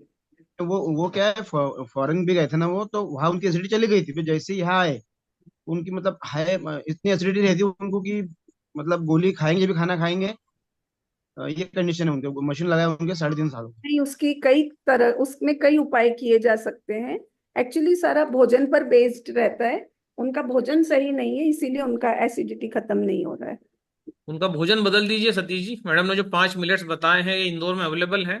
इंदौर आइए और ये लेके जाइए, और जो है ऑनलाइन तो एक मिल जाएंगे मैडम? ऑनलाइन भी मिल जाएगा, हाँ, अमेजोन पे मिलते हैं, ऑनलाइन मिलते हैं ना। और इंदौर में भी मिलते हैं। ये हर जगह मिलते हैं, बड़े कॉमन, हर शॉपिंग मॉल में ये मिलते हैं। तो कभी भी इंदौर आइए और इनको आप लेके उनको दे दीजिए, और फिर जब वो ले लें तब मैडम का कोर्स ज्वाइन करवा दीजिए उनको, ताकि वो इसको बनाना भी सीख जाएं। मैडम का नंबर डिस्प्ले कर दिया है, तो इससे उनका एसिडिटी चला जाएगा। हाँ दिनेश जी, आपका जो क्वेश्चन था। हाँ, मैं ये कहना चाहता मैडम, ये बात बड़ी क्लियर है कि मिलेट्स पुराना होने के बाद भी खराब नहीं होगा, बट डीहस्क होने के बाद में जो घर में हम लेके आते हैं उसको हम कैसे माने खराब हो गया, क्योंकि इसमें अंदर तो कीड़ा जाता नहीं है, और वो बाहर से थोड़ा सा इसमें लगता है स्मेल सी आ रही है। तो इसको क्या स्मेल उसको खराब में माने, या पुराने चावल की तरह उसको धो के इस्तेमाल कर सकते हैं? एक आप दूसरा उस सवाल ये है कि बाजरे की एक मतलब सर एक और एक बात करना। पंत जी, पहले इसका आंसर मैडम को देने दीजिए। ठीक है, ठीक है। हाँ हाँ। एक्चुअली अनाज खराब होना कब हमें समझ आता है, जब उसमें कीड़ा लगने लगता है। तो आप उसके कीड़े को निकाल दीजिए और आप उसे हल्का सा सेक कर रख लीजिए, और जितना जल्दी हो उसे बनाकर खत्म कीजिए। वरना आप इसे रेफ्रिजरेटर में भी रख सकते हैं ताकि खराब ना हो, फ्रीजर में भी रख सकते हैं। अदरवाइज हम जो अनाज के लिए उपाय करते हैं, हिंग की पोटली डाल दी, लौंग डाली, लाल मिर्च डाली है, या इस तरह के उपाय पर, वो जो सफेद सफेद गोलियां लोग डालते हैं ना वो मत डालिएगा, क्योंकि उसमें से जो फ्यूम्स निकलते हैं वो कैंसर कॉजिंग होते हैं। तो वैसी गोलियां न डालें, और इस तरह के उपायों से आप इवन नीम की पत्तियां भी लोग डालते हैं, तो आप वैसे भी कर सकते हैं। But I would suggest to you कि आप बहुत सारा स्टॉक एक साथ मत लीजिए इसका, क्योंकि जो लोग इवन प्रोसेस करते हैं ना वो इसे ऑर्डर के हिसाब से ही प्रोसेस करते हैं, ताकि क्योंकि उसे स्टोर करने में दिक्कत आएगा ज्यादा क्वांटिटीज में आप करेंगे तो। अपने खाने के लिए भी आप लें तो 1-2 महीने में खत्म हो जाए इतना ही लीजिए, तो आप आराम से उसे बाहर रख पाएंगे। एयरटाइट डब्बे में रखिए। ठीक। एक और बात कहनी थी, अभी बाजरे की बात आ रही थी, बाजरे की तासीर गर्म, क्या मतलब ये हुआ पित्त बढ़ाएगा।